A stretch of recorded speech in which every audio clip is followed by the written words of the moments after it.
Tampa Bay Spirits presents Haunted Campfire Tales Live. Welcome. Gather around the fire. Get comfortable, but not too comfortable. The true ghost tales are about to unfold.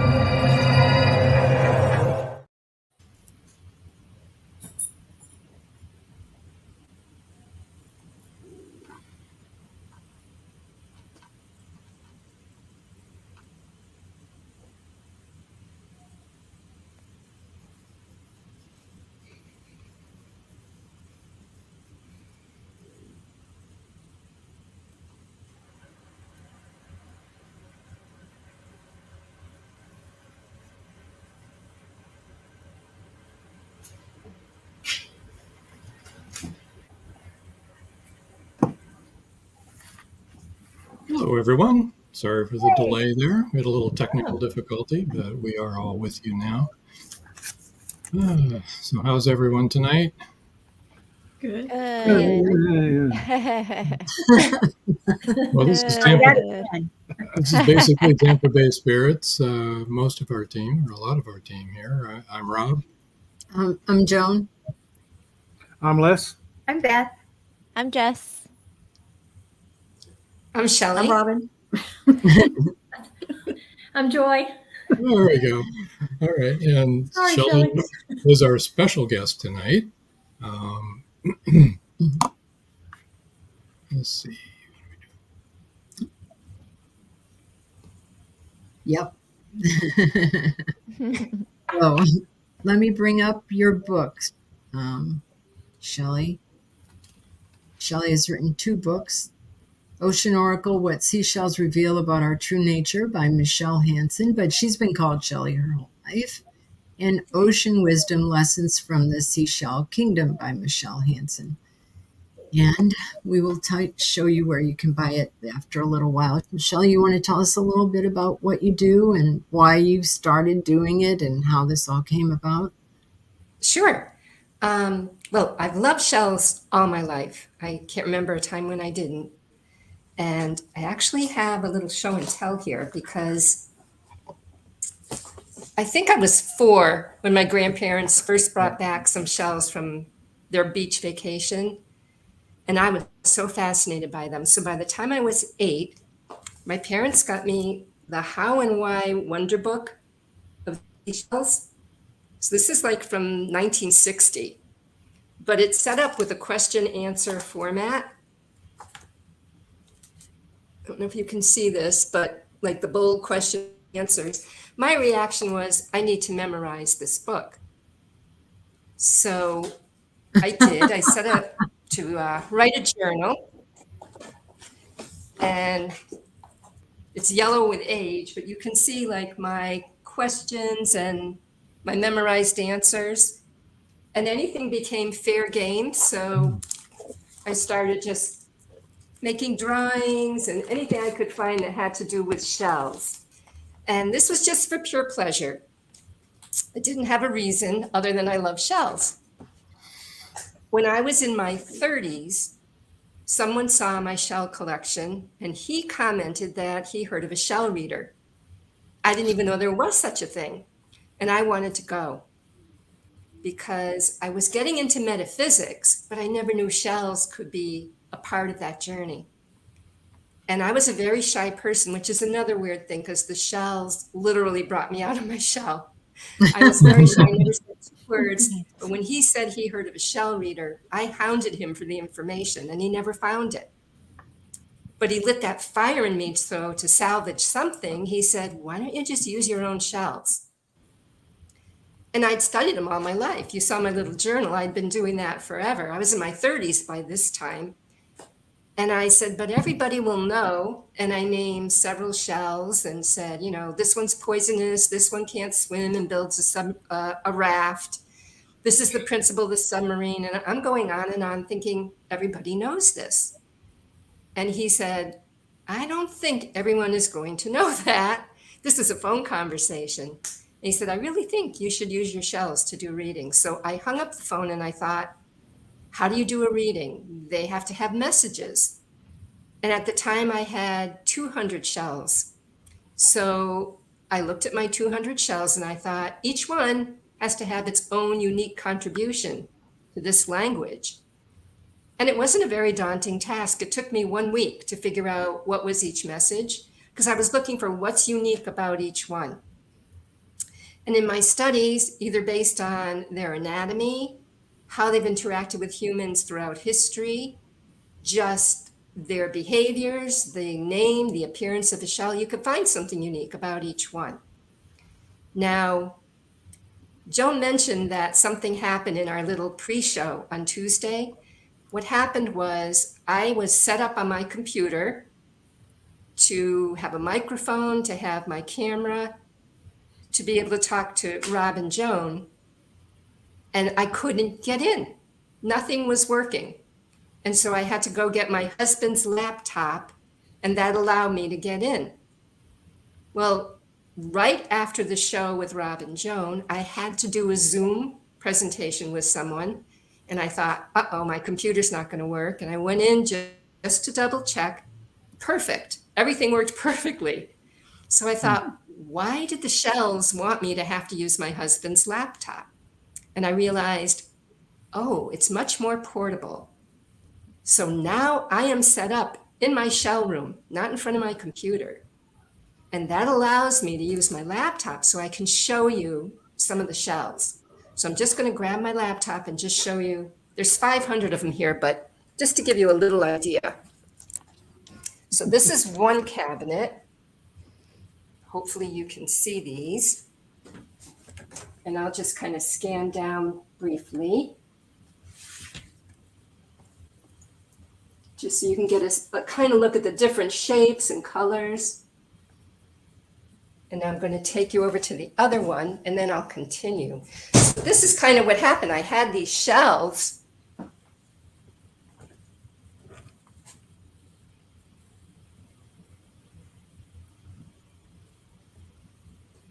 Are you guys able to see? Yeah, Oh, they're yeah. beautiful. Yes.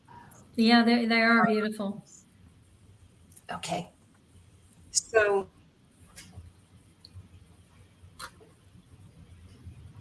Uh-oh. We froze. Are you there, Shelley?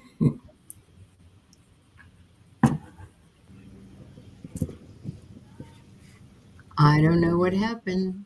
The show came you're back messing up. to my apartment. No. You know We lost what? you You were there. frozen. I don't know what you were saying, but you showed us the shells, and when you had finished showing us the second case, it froze on that. Okay. And that's all we saw. And no sound. No sound, and just saw that. So I'm No thinking the sound? shells wanted to be part of the nope. The shells wanted to be the show. Yeah, they actually wanted to have their voice. Okay, that's fine. What I was going to say is the person who suggested that I use my shells came back to my apartment about a month later. And this was 500. At the time I had 200. And he said, have you done any shell readings?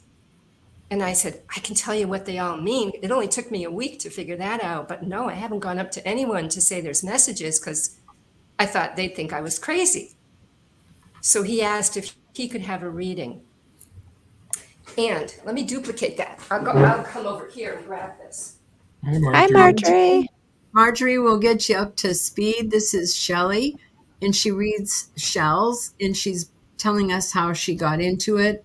She froze while she was showing us the shells in the cases. And we think it's because the shells are part of the show. The rest of the presentation. What I was saying is the person who first suggested I use my shells came back to check up and see if I ever did do any readings. And since I hadn't, he asked if he could have a reading. So I thought I might as well see if there's anything to this. And I asked him to go over and pick out whatever shells got his attention. So he picked this shell, which is called the Episcopal Mitre. It's called that because people can name a shell anything they want to, the common name. The scientific name is in Latin, it's genus and species. The common name can be anything. And miters were named that because people thought they looked like the miters that the clergy wear. So to me, this shell was connected to religion. This shell was from my Irish babysitter. It's tiny. I hope you can see it. It looks like a little spinning wheel. Oh, great. There's a larger picture. And so if you put these two together, basically it was the shell of religion and the shell of spinning your wheels, like you're stuck in a rut. And I said to him, that would mean if you were focused on religion, you might find yourself spinning your wheels like you're stuck, thinking this would make no sense. And he said, so you're telling me if I were to focus on religion, I'd be making no progress? And I said, that's what that would mean. And he said, well, I'm an ex-seminary student. I was in the seminary studying to become a priest, and I had to leave because the information wasn't resonating at one point. He was then, at the time I was talking to him, he was a professional psychic. So he had that spiritual calling, but it wasn't to be a priest. It was to go on another path for his spirituality. But I looked at him like, huh? Because that's what the shells were about, his soul's crisis. And he said, so this doesn't work. Like, teasing me. And that was about 40 years ago. So I've been doing it ever since. That's how I got Wow. started. You've been doing this for 40 years? Yeah. I had no idea you've been doing this. So how did you Yeah, that's accumulate my problem. 500 Nobody shells? knows about it. My goal is to try and let people become aware of how magical and wonderful and incredible the seashell kingdom is. A lot of people know about crystals. Crystals are from the mineral kingdom, from the earth. And if they will just connect the dots and realize shells are crystals, they're just from the water element, from the water, and therefore from the animal kingdom, because animals make shells. But Joy asked so many you, benefits for your body and spirit. what was the question that you asked her, Joy? Oh, I just said, where all did you accumulate 500 shells from? I mean, did you find a lot of them yourself? Did you seek them? Did people give them to you? How? Wonderful question. This obsessed little kid, my family knew how obsessed I was with that journal and everything. I'll show you something funny, speaking of that. My aunt called me because she had a brand new shower curtain, and it was pink plastic, but it was shells. And as soon as I got over there and saw her curtain, I said, can I cut up your curtain? So the pink plastic shells are in my journal. And That's cute. that's the kind of kid I was. I was so obsessed with anything to do with shells. And therefore, people traveled. I wasn't doing the traveling, but they would come back from their travels with shells from different areas of the world. And then as I got older and learned about Sanibel Island in Florida, that was like the seashell capital of the world because it's oriented for the shells to wash right up on shore. I would go there and go to the store in Sanibel. And that's where most of my shells came from. It started with my parents having a condominium there, and they would come back each time from their vacation with new shells. They started carrying a list of my inventory, and they would say to the store owner, what do you have that's not on my daughter's list? And they would come back with something else. And that's how my collection grew. Interesting. Yeah, pretty amazing. It is. Can I ask something? And the funny thing is, if someone came for a reading, I would keep getting new shells. And of course, to them, when they come in and look at my collection, they all are new to that person. But for their reading, they would pick my newest shell. And I realized they couldn't come for a reading until I had that shell in my collection. Interesting. Robin has a question for you. You said that some people brought shells to you, and when they did, were they attracted to those shells for a reason you were able to feel, understand why they picked them up when they brought them to you, or you hadn't reached that stage yet? I hadn't reached that stage completely, but it's funny you should ask that question, because one woman was coming, she was a marketer, and she wanted me to join some marketing business she was in. And I guess just to be friendly, she brought a shell, which she said was from her yard.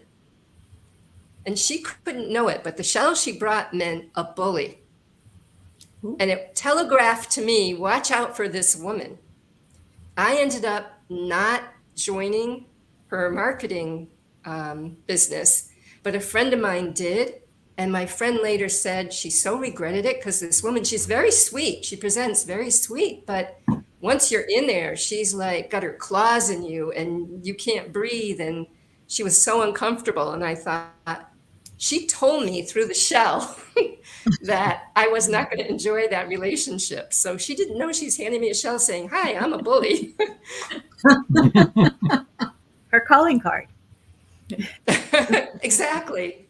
Yeah. And how unusual she would even have that shell. It's not a land snail. I mean, it was just so weird she would even have that shell.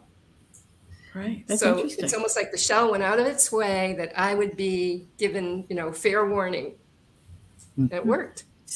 Well, we talked about the fact that, the shells really wouldn't let you use your computer because they wanted to be on the show and be seen. But you had told us that you had other interesting things that had happened that you yes. felt were caused by the shells. Okay. Could you tell us some of the had stories? Really magical things. When I wrote my second book, The Lessons from the Seashell Kingdom, the Ocean Wisdom. I've got it up. Ocean Wisdom. Yeah, that I've one. got it up. Yep. When I was looking for a publisher, they said, oh, this is not going to work because no one will believe that they could do this. The reason I wrote it was to say, if it can happen to me, it can happen to anyone.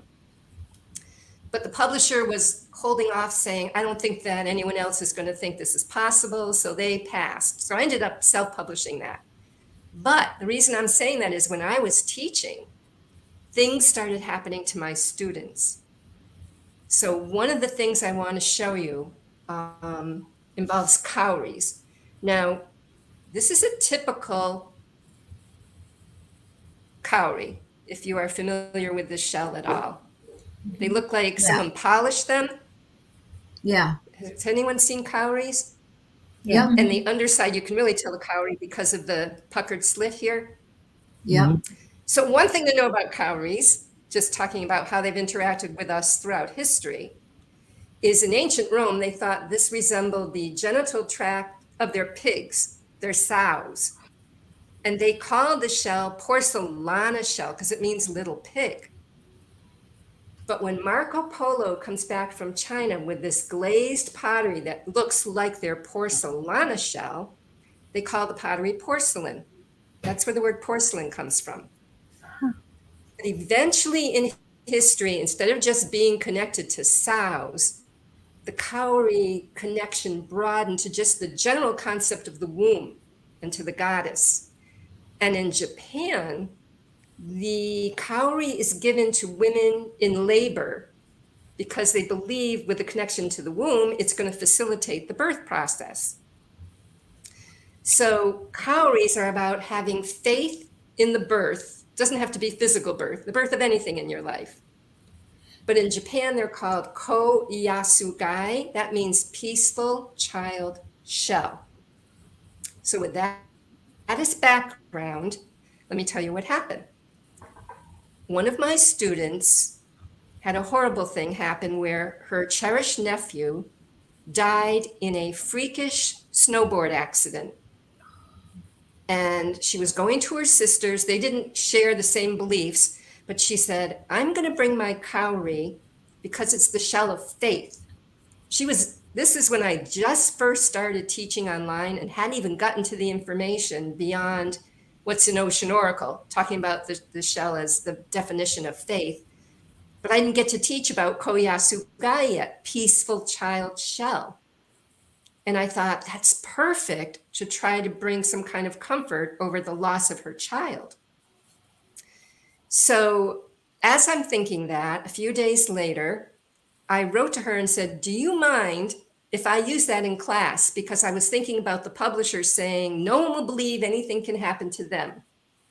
Here she's bringing of her own volition, without even knowing it's the peaceful child shell, she's bringing that shell to try and comfort her sister over the death of her nephew. So she said, no issues at all. It's fine if I want to write about that. But a few days later, she came over to my home because she only lived the next town over. And she said, I have something I have to confess to you. I didn't get a chance to bring the shell because it broke. So does that ruin the story? And I said, no, you still had the intention to do that. However, what she didn't know is that very morning, I had 3 enormous cowries. Let me show you the difference. This is what a typical cowrie shell is like. Put them side by side. This, see the difference? Oh, yeah. This was sent to me, 3 of them, by a woman in Hawaii. She contacted me because she wanted to know about shells, and eventually ended up sending me these Hawaiian cowrie shells. And I realized no one gets to see them. I have them in a container. I don't take them to seminars. I'm always taking, my little guys, but no one gets to see or interact with these big cowries. And since her cowrie broke on the day I was thinking about this, I said, please hang on one second. I reached into that container and grabbed one of the large cowries and gave it to her and said, please take this. The next morning, she calls me as early as she dared. And she said, I have to tell you something. When you gave me that cowrie, I thought it was the ugliest cowrie I've ever seen because of the white background. She's so used to them, being more like of a tan color. Oh, yeah. So she thought it was really ugly. But she started looking at it. And I want to show you this picture. Okay. So this is a picture of that cowrie.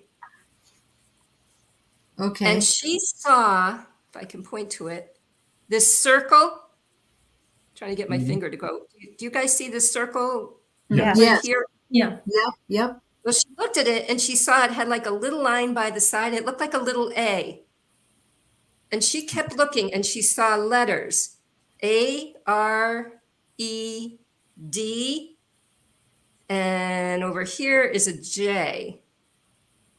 I'll show you it in a minute, all connected. But her nephew's name was Jared. Oh. And when Jared died, she said she needed comfort. And she didn't tell me this until she had the cowrie shell I gave her. She had asked him, she said, I need a sign that you're okay. I need you to show me through a cowrie shell. She literally wanted a cowrie shell as a sign that Jared was okay. And during the funeral, we're in New England, it's snow, it's the winter. There were shells in one of the arrangements at the funeral. Not a cowrie shell, but she thought, wow, he probably doesn't even know what a cowrie shell is. This is pretty good to have shells at all in an arrangement at the funeral. But the shell that I gave her said Jared. I asked her to bring it back so I could see. So I saw the Jared, but I kept looking, and it not only said Jared, it said home, and it said joy. Wow. Wow. And not just tiny, like across the whole shell. So when we got to the class about cowries, and I had permission to talk about this, I shared that whole story. Now, fast forward a couple of months later, another student who lived in Wisconsin came to my home, And I called the woman who had the Jared shell and asked her to come over so this student could see the cowrie. As she's showing her the Jared shell, I reach into that same little cupboard where I had the 3 cowries. I hand her another one of these big cowries. I said, isn't it amazing? I mean, that day is when I thought about these shells. I just reached in and handed her one. I could have just as easily have handed her this one. So the second shell that I took out, I gave to the student. And 2 seconds later, this is the second shell that I gave to the student. She turns white, like she's seen a ghost. And I said, what's the matter? Her name was Sandy. It said Sandy on it, straight across the shell. Yeah, we can see that. That's crazy. Now, Isn't that Marjorie has amazing? a question. She said, I should Sure. probably know this because I saw your previous podcast, but how are specific traits assigned to specific shells? For example, what about that shell that designated bossiness that matched the woman you met? Oh, because it's a bully? Its behavior, when I was reading about them, because I read all these books, it's called an apple murex, and it said that they were bullies in their behavior. And that's why I assign meanings based on their unique anatomy. For instance, all mollusks, except for 1 or 2, have blue blood. You'd think they'd all have the same kind of blood, copper-based blood. But this guy is called the bittersweet clam, and it has red iron-carrying hemoglobin, just like we do. It's a type of clam. Huh. If I can separate that. And the reason it has iron is because that's better at transporting oxygen. So here's the 2 halves. And they live in oxygen poor, like depleted environments. So they need the iron to utilize whatever little bit of oxygen is available. So this is the shell of efficiency. Like, I don't want to waste whatever little drop of oxygen I can find. So it's got the iron. And for humans, it's not about, I don't want to waste oxygen, but when people are drawn to that shell about efficiency, it's, I don't want to waste time. I don't want to waste energy. I don't want to waste money. That's their thought process when they're drawn to that shell. Is there a way that you could have one of the other people on the panel here? Could you read them through some shells? Is there a way that you can show them pictures or something? I can use the, if they can see this. Okay, there's 200 shells here, but I can use this, and they're numbered. Can you guys see the numbers if I kind of scan it? Well, we're not seeing anything seeing- except behavior group right now. Oh, You're at the very top. Yeah, there you go. okay. Yes, we can see the numbers. So if I start here, if something catches your eye with a number, Remember the number. take you through. This is like a test. Yeah, raise okay. Raise that up. Am I Okay, too close? Maybe I'm too close, but I don't know if you can see the numbers. we can see the numbers. I can see the numbers. Can you guys see the numbers? Yeah. Okay. Yeah. And So then if once you I raise put it up this a little side- bit. Raise it up? Yep. Okay. So did everybody see enough to know what ones they like, or do we need to go through it again? Can we go to the other side?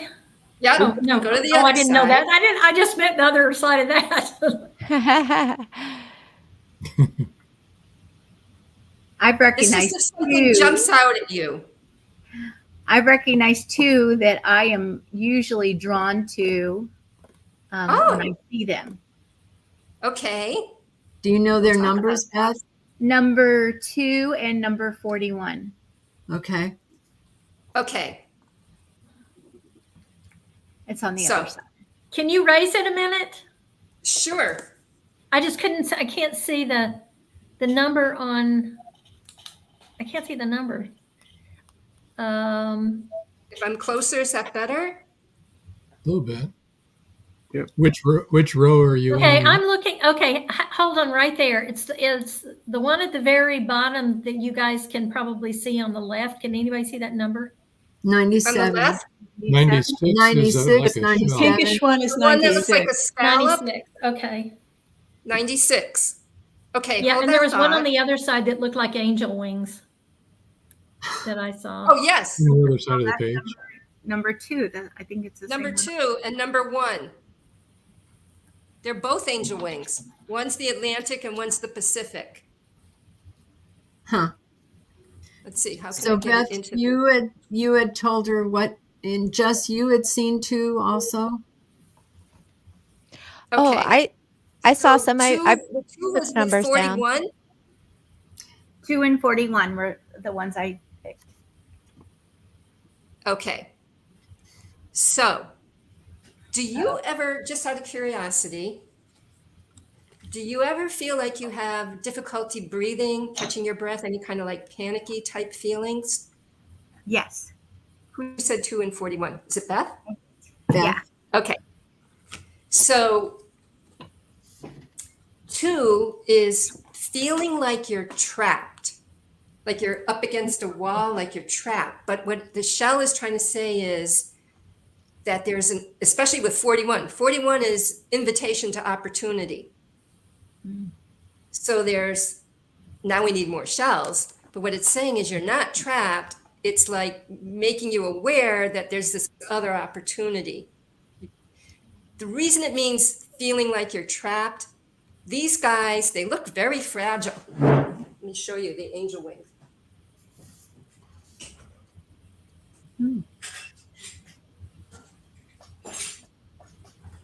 Okay, so there's an Atlantic and a Pacific. So this is the Atlantic angel wing. And this is what 2 was, the Pacific angel wing. Yeah. They look really delicate. They look fragile. But these guys are capable of drilling through a rock. Problem is, once they drill through the rock, they can't extricate themselves. So they have access, they're filter feeders, they have access to food, they have access to air, but they can't ever get out of the hole that they've trapped themselves in. That's why it's feeling like you're trapped. But they kind of look like lungs. And what I started realizing is a lot of people who are drawn to that shell feel like they can't get their breath, like they're panicked in some way. It's because they're feeling trapped. Now, the invitation to opportunity shell combined with that is telling us that you're not trapped, especially if you see that shell. It's trying to, okay, let me back up 1 second. Shells are about your hidden thoughts, your hidden feelings that you may not even be aware of, but they're impacting you behind the scenes. So it's like your psychology. So you have your conscious self that you're aware of, but you have these hidden thoughts that you may not be aware of, but it's important because they're still controlling you. And what the shells will do is bring to the surface anything that may be limiting you or no longer serving you to give you an opportunity to change that, because you create from your beliefs. If you change a belief, you change what you would create in the future. So somewhere inside you, maybe not even at a conscious level, is a feeling that you're trapped, and maybe it's coming out more physically in like, I can't breathe. But the reason you can't breathe is because the emotion is, I'm feeling trapped. Does that make sense to you? It really does, because that very much sounds like, my work situation. That's what I thought, right? Oh, I knew it. Yeah, absolutely. So you picked this. You That's picked it. the same number 2 I did, Yes. which Yeah. Yes. I can absolutely relate. Yes. with, Oh with my the current gosh. situation that I'm Wow. in. Interesting. Oh, wow. That's, Well, I'm glad They we're in both this did room so I could grab it out of the cabinet, because that's what I was hoping. I would have access to anything that comes up. they But both that's feel how trapped. they work. And I And they're know, not trying to tell you what in they're different, doing. I mean, different ways, but yeah, I do. I feel but the second one that you had, Joy, was what? 96. 96. She had 2 and 96. 96. Okay. 96 is a scallop. It's called the St. James scallop.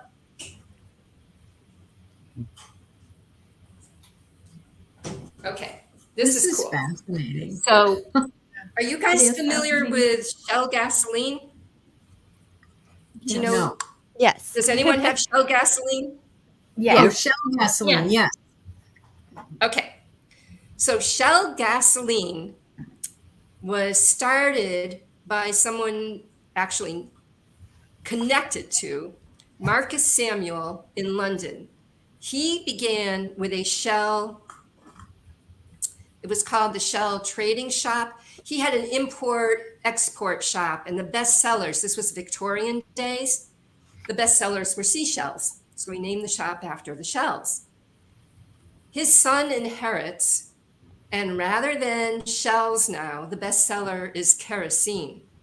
They merge with Dutch petroleum, and they want to take a symbol of their father's humble beginnings. So they call the oil company Shell. That's where it comes from. Now, the interesting thing is, it's this shell. Think of all the different shells out there. Why would it be this shell? Now, this is called the St. James scallop, and it has quite the history. Back when, quote unquote, it was dangerous to go to the Holy Land, an alternate route was Compostela, Spain. It's called El Camino, if you've ever heard of that, where the pilgrims would go on a pilgrimage to purify themselves, to rid themselves of their sins. And when they got there, they would pick up a shell from the beach, which was one of these scallop shells, and put it in their hat brim that they had made this journey to Compostela, Spain. Fast forward and you get the Crusades. And in the Crusades, the Crusaders, when they reached their destination, would take shells that they had been on this holy war. Then you get chivalry. And there's an order of knights called Knights of the Garter. Winston Churchill was a member. Their symbol was a scallop. And if you look at, hang on one second.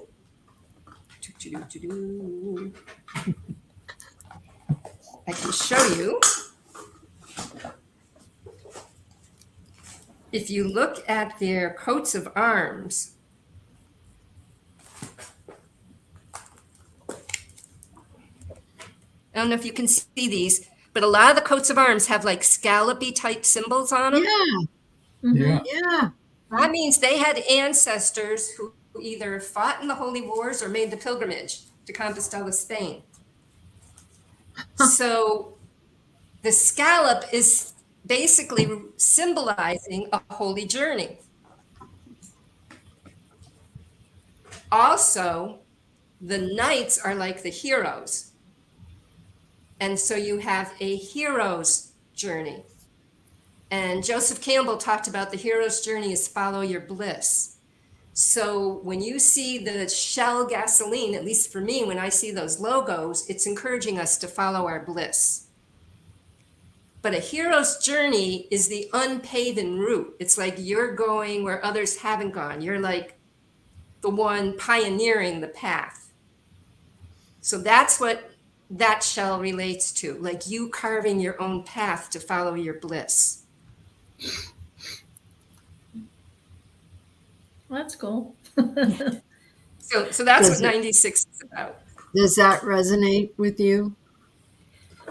If you also I've pick certainly carved a lot of paths in my life that I are totally out of my bellywick. So, and as writing is, and a lot of other things. So, yeah, I guess I can see that. Did you also pick 2? Yes, 2 in 96 she picked. Yeah. Yes. So remember, 2 is like feeling trapped. Yeah. So it's like, Well, but following I your mean, I think bliss. that's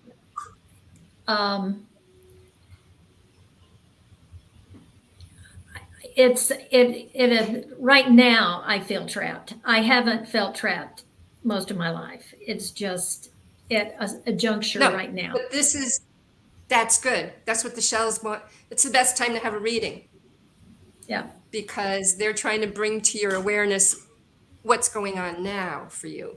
Mm-hmm. So maybe in the past you wouldn't have even seen that shell. There was no need to see Right. shell number 2. Right.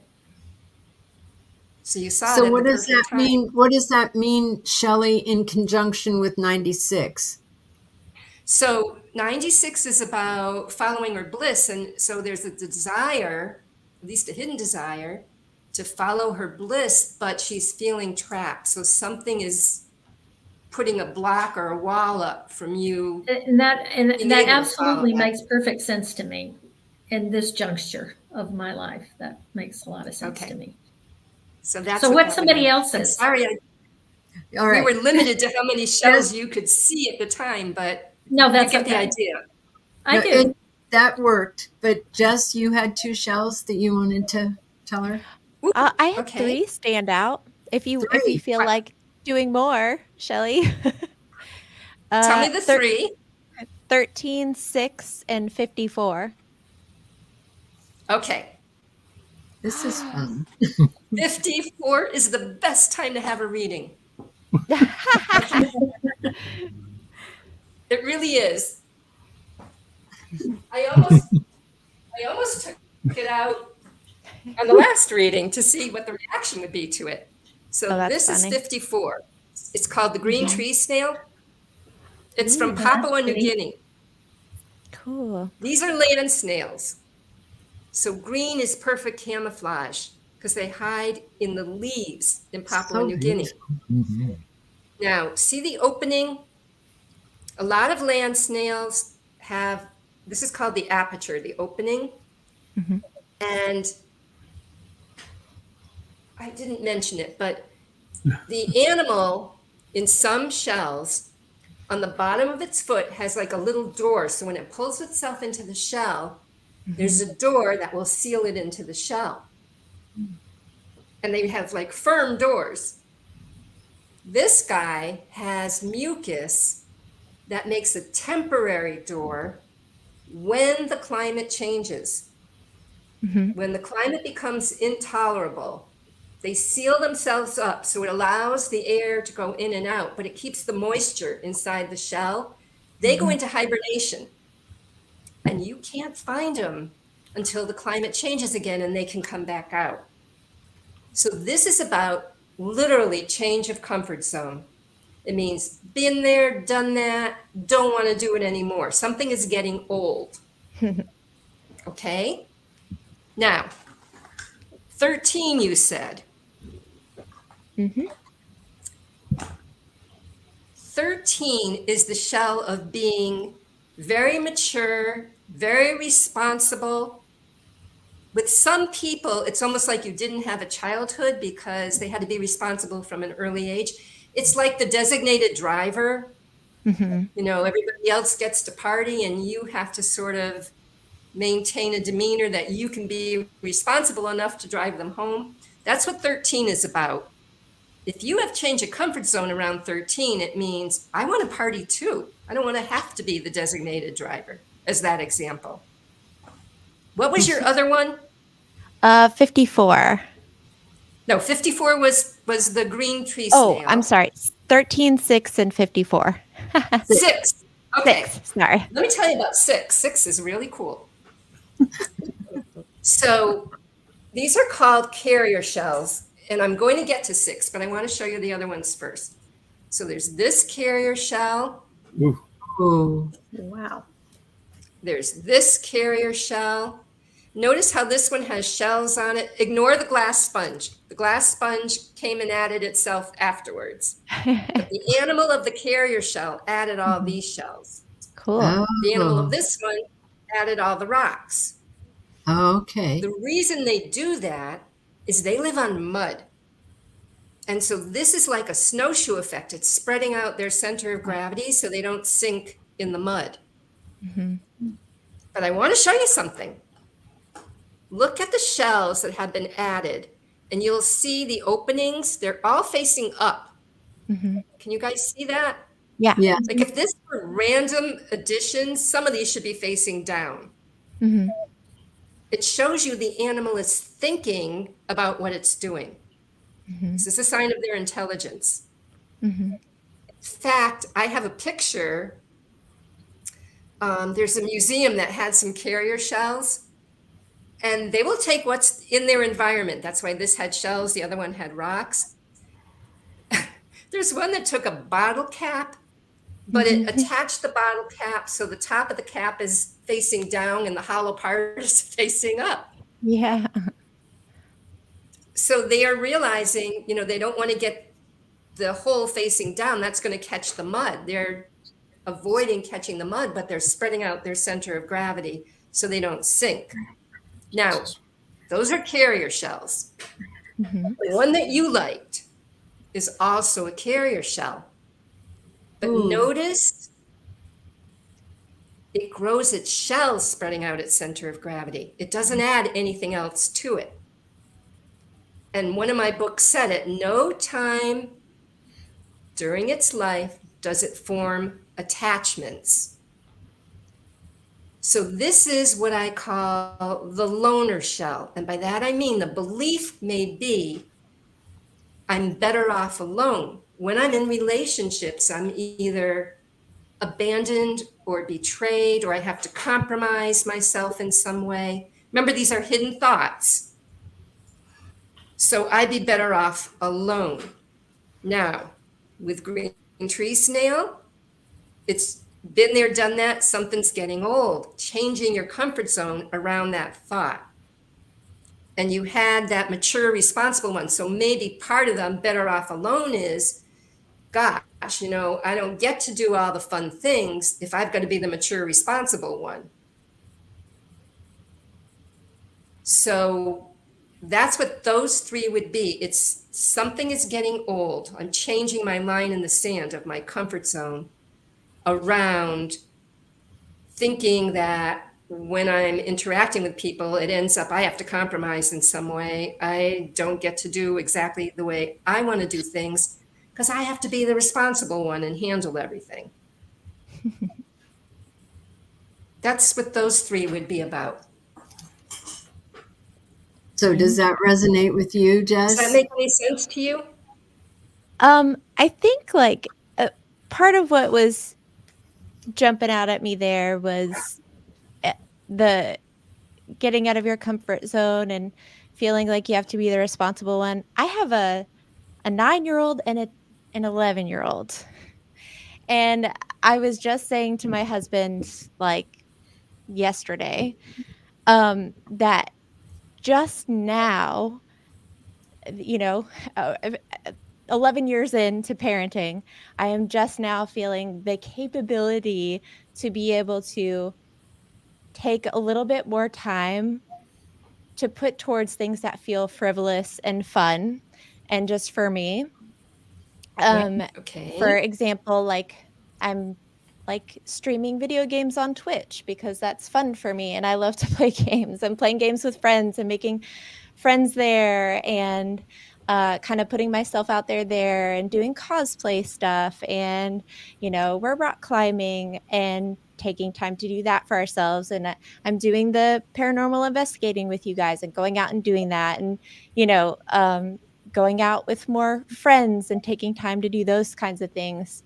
And I truly felt like I didn't have the mental and emotional capacity or room to afford for those things at the time because parenting small children was, for me, extremely mentally consuming, Right. It felt all consuming. It was the most important thing to me and extremely time and energy consuming, right?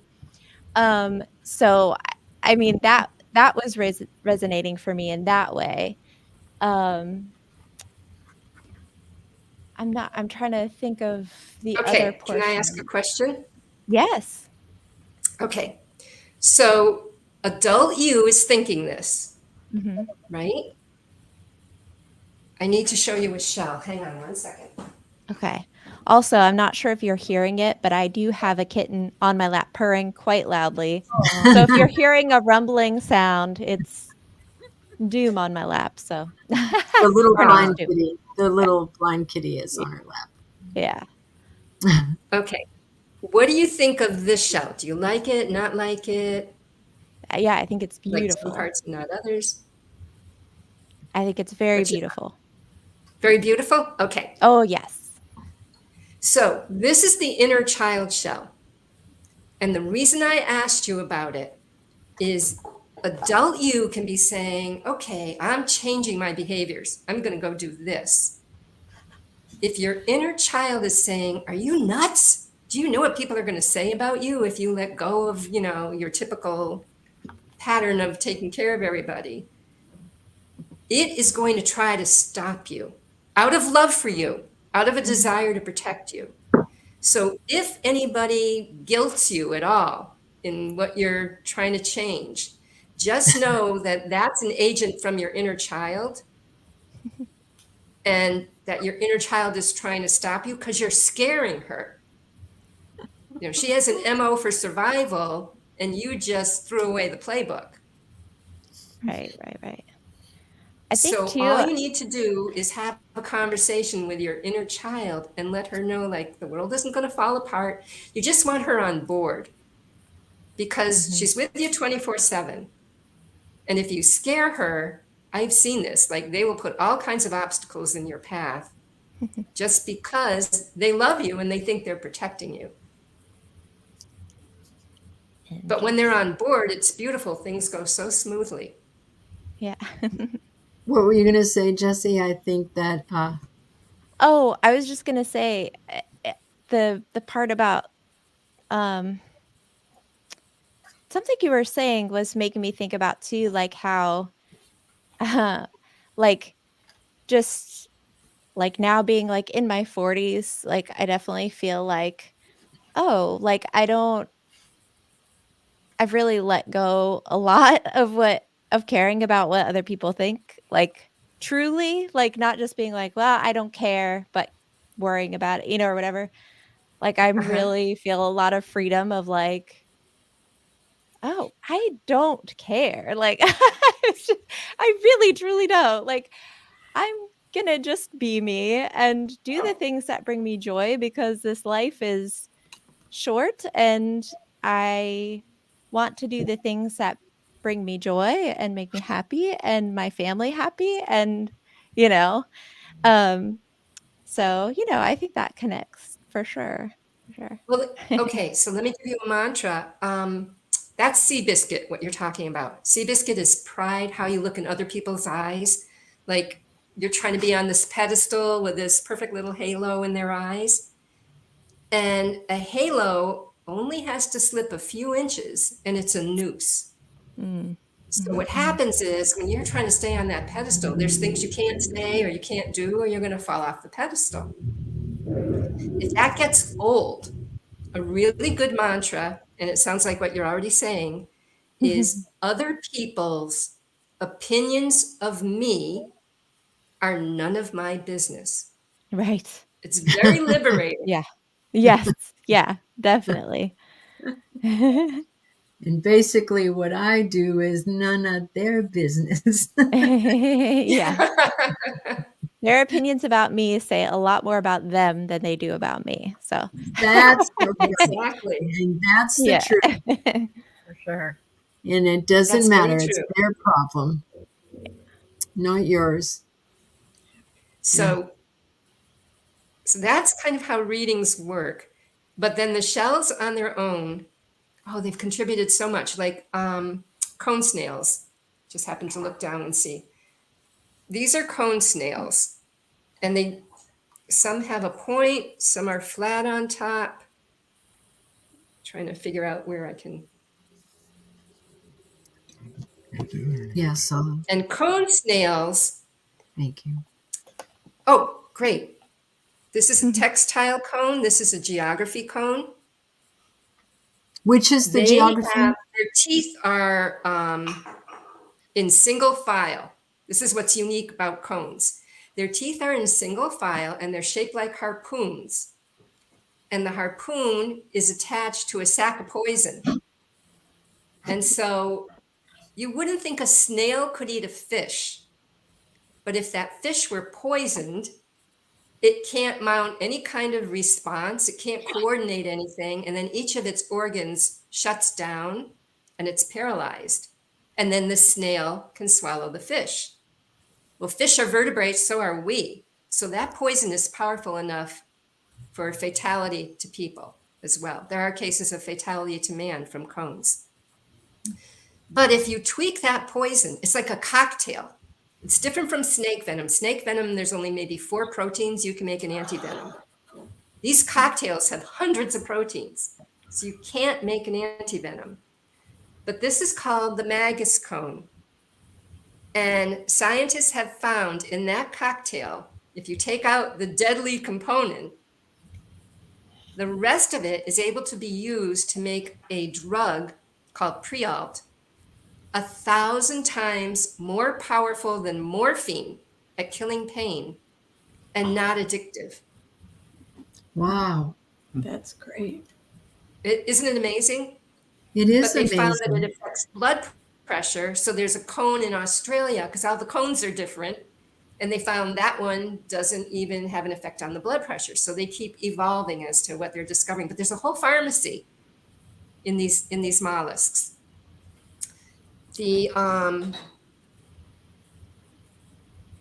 Okay, so that's medicine. The chambered nautilus. Let's go see where I put my shell. Right here. Are you guys familiar with chambered nautilus? Yes. Mm-hmm. Okay. So if you cut the shell in half, you can see why they're called chambered. Oh, yeah, now I know. Yeah. Hang on one second. Oh, it's right here. So this is a baby chambered nautilus. This is an adult. So imagine at one point, if I had a little better dexterity, this is all there was of the shell.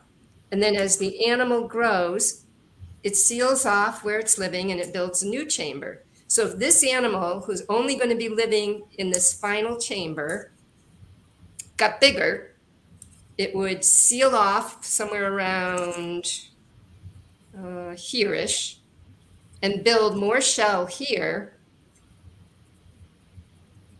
to again cover its body in the final body chamber. But notice it's still got all the previous chambers.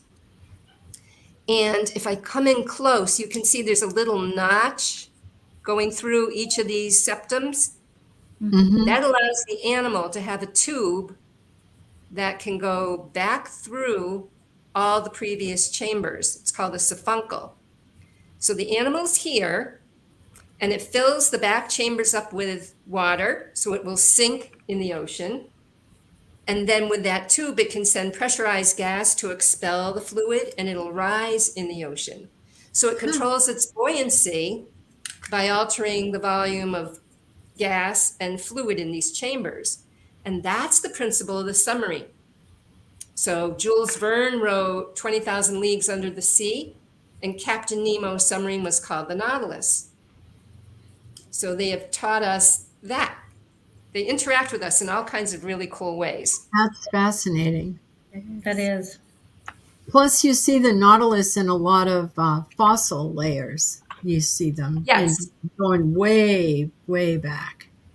Yes. And I have a nautiloid that goes back.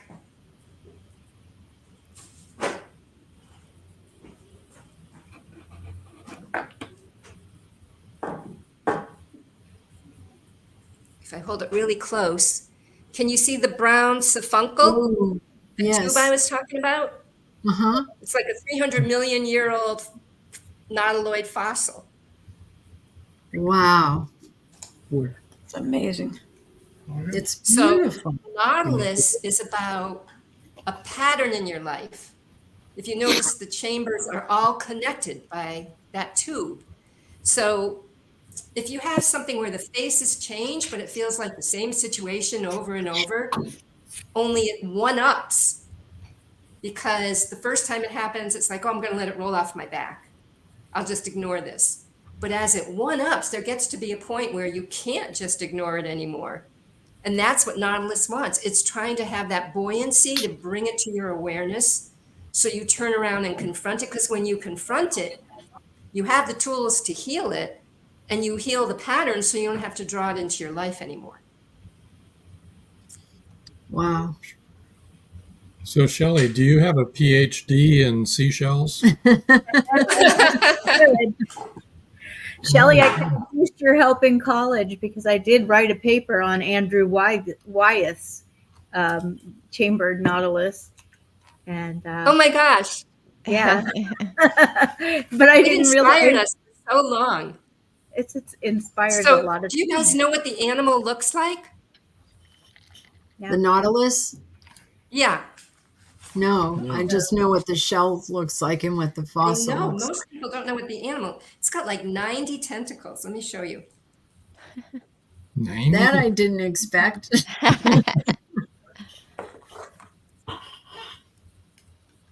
Okay. Can you see him? Oh, yeah. oh, So that's the wow. chambered nautilus. Wow. And they're a relative of the octopus. This is how the octopus comes into this. Cephalopod, it means head foot. So my buddy Spot here, this is also a cephalopod. The octopus used to have a shell. It lost it through evolution. But cephalopod means head foot. It's such a misnomer. This is not the octopus's head. This is its body. This is where the intestines and the stomach, and by the way, they have 3 hearts. 2 go to the gills to get the oxygenated blood to the 3rd heart, which circulates the blood throughout its system. So they have 3 hearts. They also have 9 brains. Each arm has its own brain, believe it or not. So this is its head. This is where the eyes are located. The mouth would be underneath where all the arms meet. That's the head part. This is the body. And as I said, with these arms, each has an individual brain because they can autotomize, I think that's the word, self-amputate their arm, and it will instantly heal. It'll instantly stop bleeding, and they'll regrow eventually. Then the arm has the capacity to keep on camouflaging, even like hunt for food on its own. And we were talking about your kitty who was blind. Right here. Octopus is so well known for camouflage abilities. And there's one species, the mimic, that can actually shapeshift into other animals. Yeah, that's the one that like pretends to be a lionfish. Yeah, And exactly. sea A snake. lionfish, Yep. a snake, a Yep. flounder. You're right on it, Jess. Yes, that's the mimic octopus. Well, the amazing thing is these guys are so good at camouflage and they're colorblind. So how in the world can they match so perfectly? It's believed that the chromatophores in their skin is what's sensing the colors. It's like they see through their skin more than through their eyes. That's the latest thought. But they are so intelligent. You may have heard now about my octopus teacher, remarkably bright creatures, but I have known for my whole life how intelligent they are. That's why I wanted a pet octopus. Let me tell you that story. I wanted a pet octopus when I was first learning about all the different kinds of shells. And my parents were so supportive. I mean, I got to cut up my aunt's shower curtain. But the only time they said no was when I asked for a pet octopus. And one day I came home from school and my mom had a fishbowl covered with a towel. And with great flourish, I'm thinking, she's got my octopus in there. She removes the towel and it's clams, pet clams, like the most boring pet. They're like a pet rock. They don't do anything. And I'm thinking, she just doesn't understand. But much later in life, my mom took my classes and she saw like my fascination of how intelligent these animals are. They've evolved so much in my lifetime. And they've also evolved in our perception of them. They used to be the villains all the time. The villain in the movie, Ursula in The Little Mermaid. And now they're teachers. It's just, I'm so flabbergasted and so happy about that.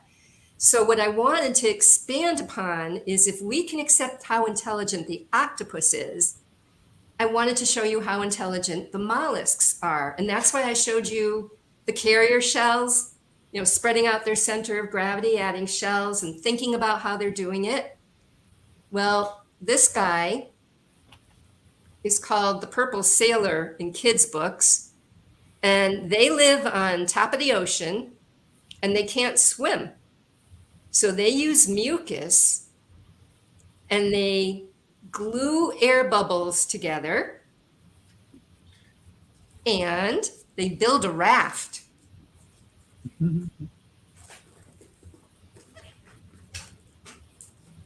So you can see it attaches underneath to its raft of air bubbles. Oh, wow. That's just So amazing. that's pretty intelligent. Then you have the harp. I'll just show you the picture of the animal.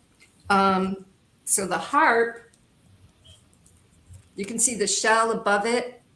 I can go grab the shell, but I want you to see the animal. Yeah. You see the huge foot beneath it? Yep. Mm-hmm. Okay. A crab sees all that meat. So the crab is coming after the harp thinking, I've got dinner for weeks here. And the crab comes after the harp. The harp has the ability to detach a little bit of his foot, like a salamander can drop its tail. Yeah. So the harp drops a little bit of his foot. Now the crab is preoccupied and the harp could get away. But instead, it secretes mucus. I'm telling you, mucus is magical if you're a mollusk because it mixes the mucus with sand, it coats the crab, and the crab's oblivious because he's munching on that bit of foot. And then all of a sudden, the crab can't move because he's got this sticky mucus all over him. And the harp eats the crab, completely Whoa. turns into mucus. They're smart. They're very The smart. hunter becomes the hunted. Yes, It actually completely turns becomes into tables. lunch. It just takes, it's like a huge reward for a little sacrifice. Wow. So that's the harp. One of the biggies that I wanted to tell you about for intelligence is this one. So this is called a helmet conch. So named because someone thought they looked like the helmets of ancient warriors. The animal would come out here. So this should be the way the animal would get around. And I have photos of what happened, but a biologist from Australia saw 3 helmet conchs about 16 feet apart in a triangle, one like this on its side, the other 2 in the correct position. And he only tells this in hindsight because he's there to record in another area of the ocean. He's focused on that, but he runs out of film in his camera and he goes back to his boat, gets more air in the tank, more film in the camera. It's now hours later. And he swims back to finish his work. But now he sees the 2 helmet conchs who were like this made their way closer to the one that's like this. And now that gets his attention. So he watches. And the 2 come over and they're coming from different directions. And like little bulldozers, they dig a furrow in the sand. They loosen up the shell. They come around behind, climb up, turn him over, and save him. These are supposed to be lowly invertebrates. They had to care that a comrade was in trouble, travel for hours from different directions, come up with a plan to work together to rescue their comrade, and they did it. And I have his permission. It's in Ocean Wisdom. It's the only picture I put in here because he gave me permission.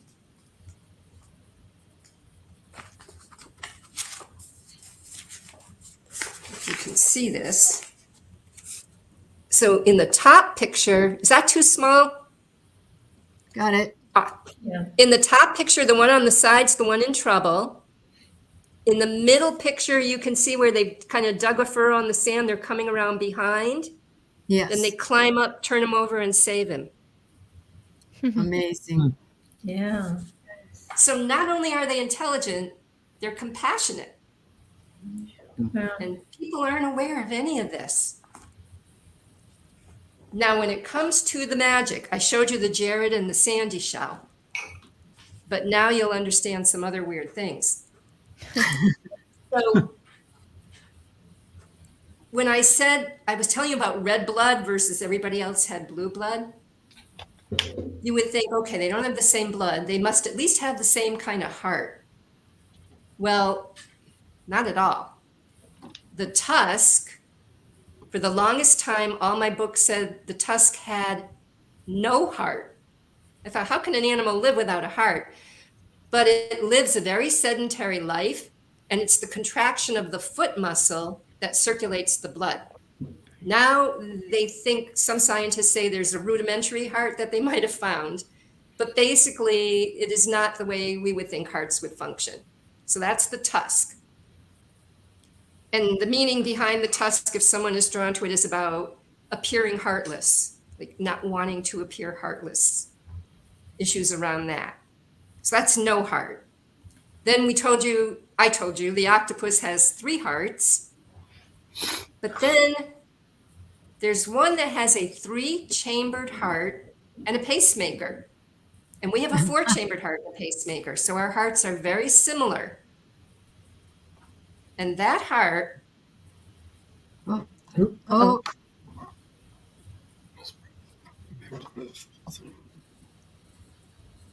uh-oh. Oops. Seem to have lost Shelley here for Yeah. a second. She'll be back though. Unless the shells have taken her somewhere. I can't believe she can remember all of that stuff. Yeah. She- Amazing. I know, she's so passionate about it. That conch that she just showed when she was showing me pictures, I liked that one. That was my favorite. And then the other one I liked, I forget what it was called, but I thought it was really beautiful. And she told me that most people don't like it. They think it's really ugly and looks like a skeleton or something, looks like death. And to me, it looked angelic and lacy and pretty, you know. Here we are. That was very strange. You're still, we still don't have a Your picture. video's gone. Am I there? Your browser has lost connection. Oh dear. Yeah, We can hear you. Let me try we can again. hear you, but we can't see you. Okay, I'm trying to rejoin. Okay. All right. Okay. We can, loading. Robin, was there one you wanted to ask about? You mean as far as a shell? Yeah, I did. I wrote it down because I knew I'd forget. Wait just a minute. Oh, let okay. us- 10. Okay, here we go. You're over on the other side now. Now There I'm was missing something that. Robin wanted to ask about. Go ahead, Robin.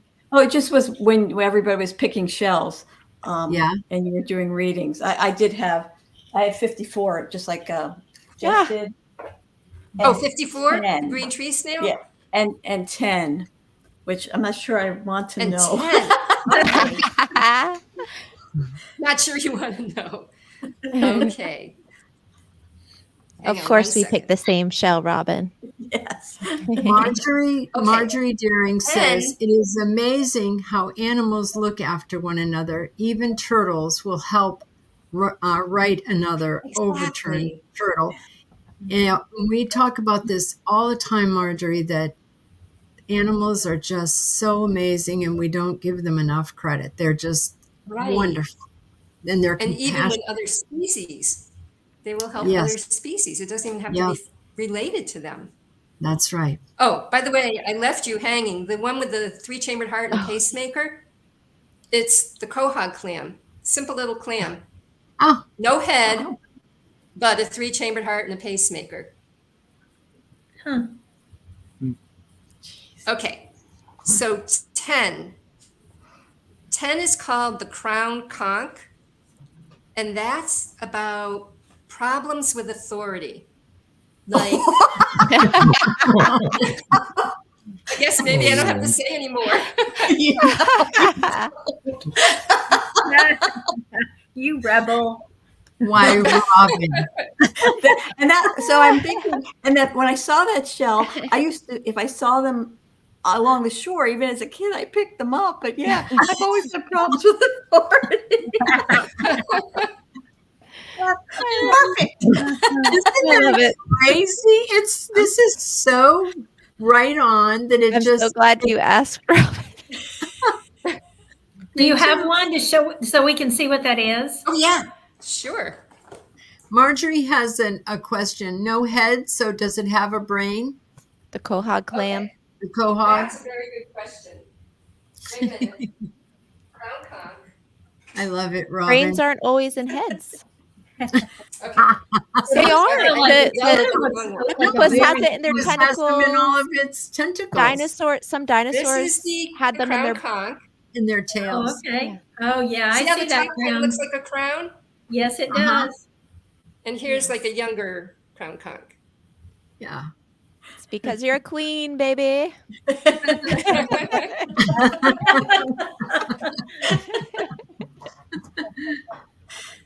So you don't Okay. need no So the authority. no head doesn't have a brain. That's a really good question. Yeah. I honestly don't know if they have found a brain for the clams, but the amazing thing about the clams is their mortality.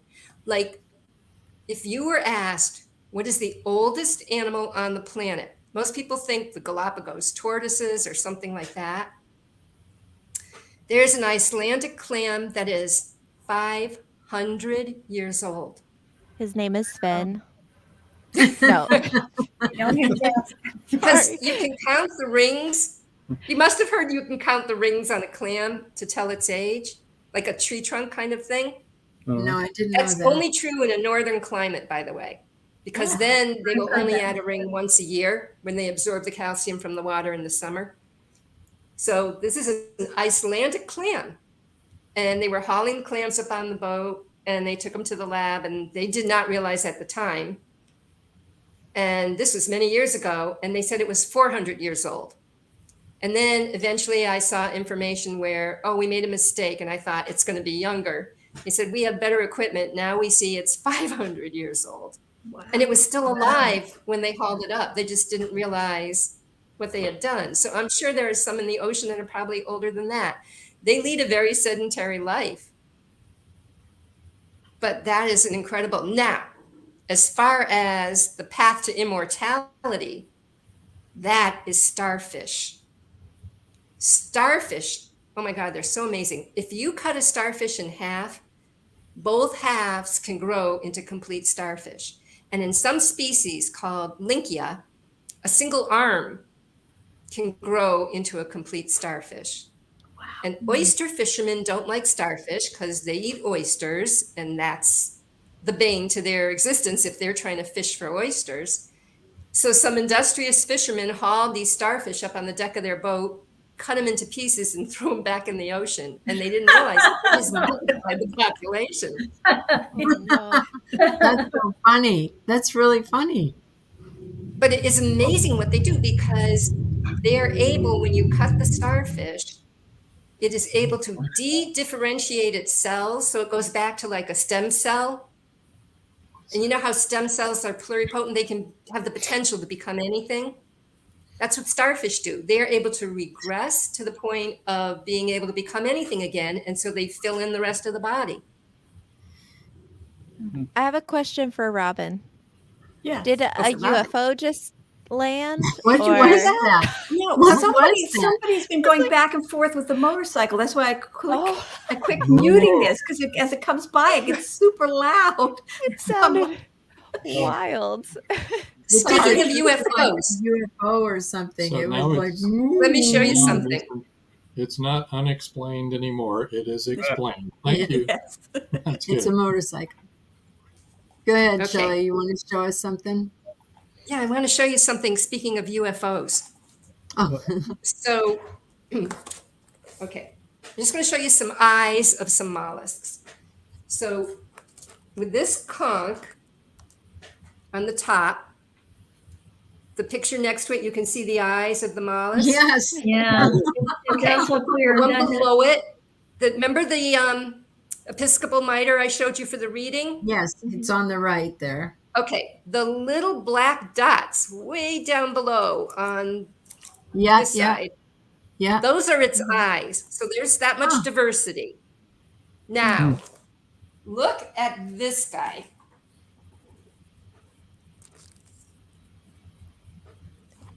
Whoops. Look at his eyes. Ooh, he's weird. Doesn't that look like E.T.? Yeah. Looks more like a Muppet. Yeah. That's the arthritic spider cog. Wow. To me, he looks like when- he's so weird. intelligent. Mhm. He's got, so much information in those eyes. Looks like an When, experiment Seems gone sitting bad. behind the desk, just listening. When we were And then little, just so my you mother know, would we're be talking about angry at- diversity. The scallop that you had asked about earlier, the hero's journey scallop, Yeah. they have like 50 to 100 eyes. So Wow. every little blue dot that you see, if I'm holding it correctly, each one of those That's is an an eye. Wow. That is so cool. Wow. So he doesn't miss anything. And scallops are sometimes called No, pectins. they don't. There's They don't actually miss anything. a burglar alarm company. It's called Pectin, like all seeing. Because these guys have, now again, when the brain, scientists can't find a centralized brain to coordinate all the eyes. Huh. So they think that all they're doing is seeing light from dark, and they know to close up if something's in the vicinity with the scallops. Mm. But who That knows? one that's mollusk, all my the mother scientists used can to- detect, but okay. When So- we were little, my mother used to say, "I put my eyes out on sticks for you kids." And none of us could ever figure it out. Now that I've seen the mollusk, I understand. Now you know what she was talking about. Yeah. Oh. Yeah. Well, And my land brother snails, would go their around the eyes are house up on like like this. antennas. Yeah. And a bird can come pluck the eye and it'll regrow. It's amazing. Oh, Wow. But now I want to tell you some magical stuff. So That remember the wasn't? tusk shell? I said it had no heart. yes. Okay. Yep. So a friend had called and she wanted me to set up some kind of seashell grid because they were doing some energy work and they needed the seashells to help them. I had no idea how to do this. So I said, well, I have a shaman friend. He can help me, but he's on his honeymoon. When he comes back, I'll ask him. She said, no, we can't wait that long. We're trying to ascend the oceans. So could you please set up the grid? So I used my dining room table and I set up a grid of all different shells, but I shaped it like a nautilus because that's the shell of ascension. And this was one of the shells in it. The next morning, I come downstairs and this was broken at the bottom, like in two pieces. This is the shell of someone who's heartless. And I thought, how did that get broken? How did it fall off the table? Nothing else was touched. Maybe my cat got on the table and knocked it off, but that's a pretty good job of only taking this one. But it means someone who's heartless. So I took it upstairs and I'm looking for glue to put it together. And I find an old bottle of glue and it's so old that I can't even get the glue to come out of it. So I asked my husband, because he was going into town, if he would get some glue. And then I go into the computer room and I'm thinking of my friend, the shaman who's on his honeymoon. And I heard that you can go online and look for people who do readings. So I just never had done it before. I went on to look for someone to do a reading. And the reading that I got was about someone who was heartless. And I realized it's not for my friend, it's for me. And I thought about it for just a minute and realized I was so angry at God. Like something was happening and I was really thinking God was heartless. I healed, once that came to my attention, I healed it and realized, oh, no, this is not God that's doing this. And then I thought, I need to go sit with my tusk shell. So I forgot that it was broken. And I went into my bedroom and I said, oh, that's right. I still have to have it put together. I still have to glue it. I went into my bedroom to get the tusk shell and it was together. It was glued. So I went to find my husband and I thanked him for going to get the glue and putting my shell together. And he said, I haven't left yet. Like he hadn't even gone to get the glue. But I had healed the feeling of the heartlessness and the shell healed itself. I do not know to this day how it healed. Wow. So It was very special to me because of that, needless to say. And I used to travel and give seminars, and I would take my tusk among other shells with me. And I was doing a seminar, and we were really crunched for time for the next person to come. So I packed up, not in their usual containers. And when I got home, I realized my tusk shell was missing. And I was just heartbroken because it was so special to me. I realized, okay, I have a ton of tusk shells in my ocean oracles, but I don't have my actual one. And I thought, I guess it wanted to go work with somebody else. So I contented myself with that thought. 3 years later, I'm teaching in Maine with a whole bag of cowrie shells because I like people to be able to feel how polished they are.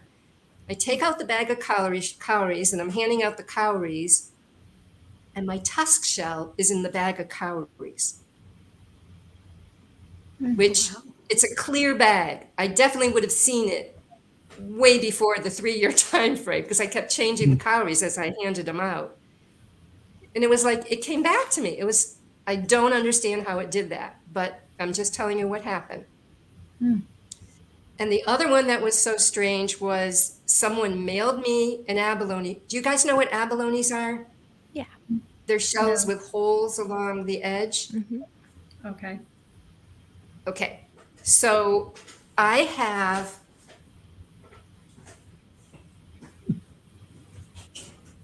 this is a good one to show you.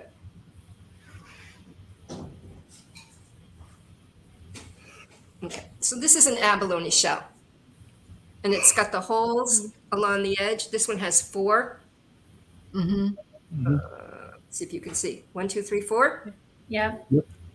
So the number of holes in an abalone shell connects to the chakras. 4-hole abalone is heart chakra. And when I first discovered this, I had 3, 4, 5, 6, and 7-hole abalones.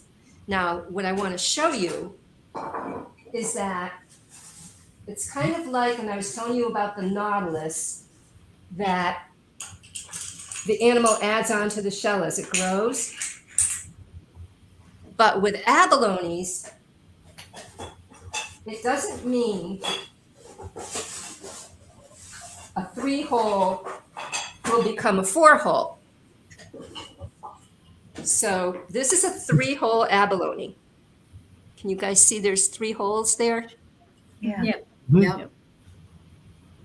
Okay, this is a 3-hole abalone. Huh. There. Yep. Nothing to do with the size of the shell. No. What happens is the holes sit over their gills. So as the animal grows, it has to make a new hole to go over its gills, but it closes up the other.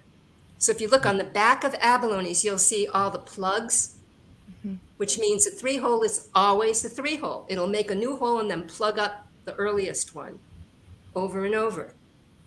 That's why I said a 4-hole is a heart chakra, because it's always going to be 4. And what is the So 3? I had 3, 4, 5, 6, 7-hole abalones, but I thought for that theory to be true, there'd have to be a 1 and a 2-hole. And if that sits over their gills, that's going to be one constipated little abalone. I don't think that'll ever happen. And then what happened is I ended up with, right here. Here's a 2 holes. And then amazingly enough, eventually in my life, I ended up with a 1. Wow. So Beth that had kind of Beth had a proved the question theory for to you, me. Shelley. Pardon? Beth has a question for you. Go ahead, Oh, sure. Oh, I'm just fascinated by correlating with the chakras. So what are the other ones with the chakras? Okay. Different holes. If 4 is I'll show you heart, some other and what ones, is a and then let me 7? come back and tell you about the transpersonal. So in addition to that, starfish that I was talking about, that's root chakra because of the survival capacity. Crown chakra is sand dollar. Crown chakra is where you feel angry or betrayed by God at crown chakra. Sand dollar, I don't know if you've ever heard of the legend of the sand dollar. It's a poem, but Yes. sand dollars, depending on the species, they have an image on one side that kind of looks like a lily, and on the other side, a poinsettia, and in the center, there's a star. Then they have the slits that are like wounds, and all of these aspects. If you break a sand dollar, it looks like little white doves. Someone wrote a poem called The Legend of the Sand Dollar. It's all the aspects of the life of Jesus. So it's saying if you can see Jesus, for some, he's Son of God, for some, a master teacher. But if you can see that kind of divinity in a sand dollar, surely it exists within us. So we create or co-create, depending upon your beliefs, our reality. And with that thought, if there's any misery in your life, it's not comforting to think I created it. But if you didn't, it means you're a victim. And what Sand Dollar is trying to teach is we're not victims. If we will own that we had a hand in the creation, then we can uncreate it or we can reshape. But if you just think it's all imposed upon you, that makes you a victim. So that's crown. And then there's the third eye, which is there's actually a cowrie that the Egyptians used to put in the eye sockets of their mummies for vision in the afterlife. So that's like seeing without your physical eyes. Throat chakra, I use the pencil urchin. The pencil urchin was also called slate urchin, and Egyptians could write on slate with the spines. I have it here so you can see. It's not your typical urchin with the thin little spines.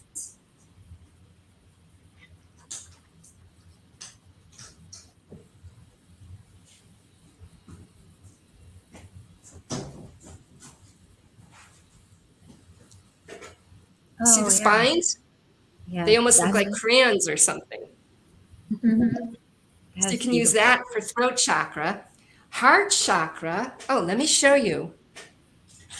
This is called a heart cockle. Sailors can use these, and they have, as valentines for their sweethearts.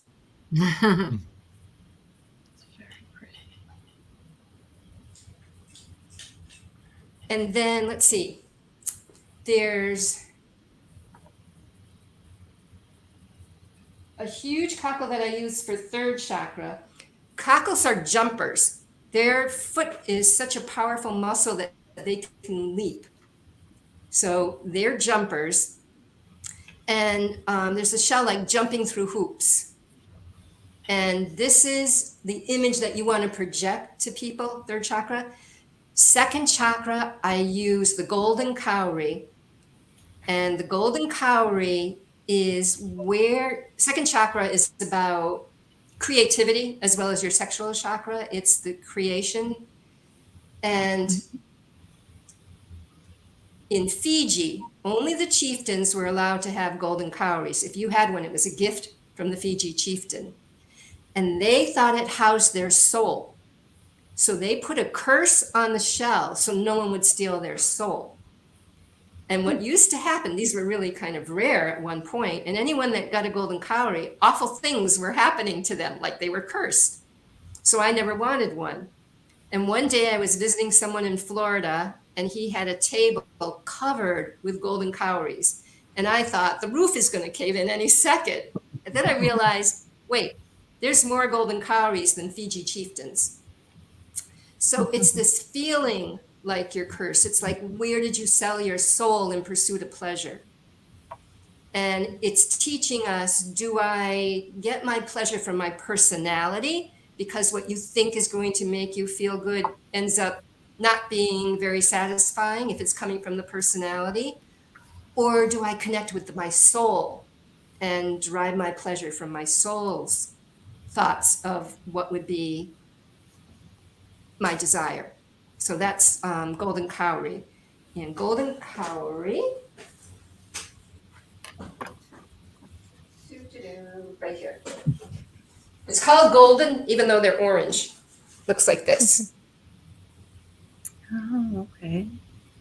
And see, you can tell it's a cowrie. Huh. So that's second chakra.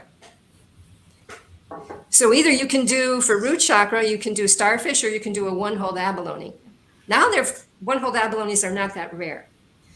But then you also have, beyond your physical body, the transpersonal chakras. So I started getting abalones with 8 holes and 9 holes and 10. And I want to show you 10 because every abalone that I was showing you, the center of it is called the muscle scar. That's where the animal attaches to the shell. This is not like a clam. It's a single shell. So the animal is going to be underneath like this, and it attaches to the shell. And that's the muscle scar. Well, the 10 hole,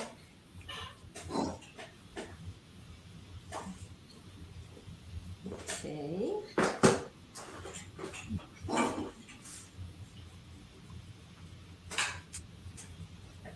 I just got to find it for you guys.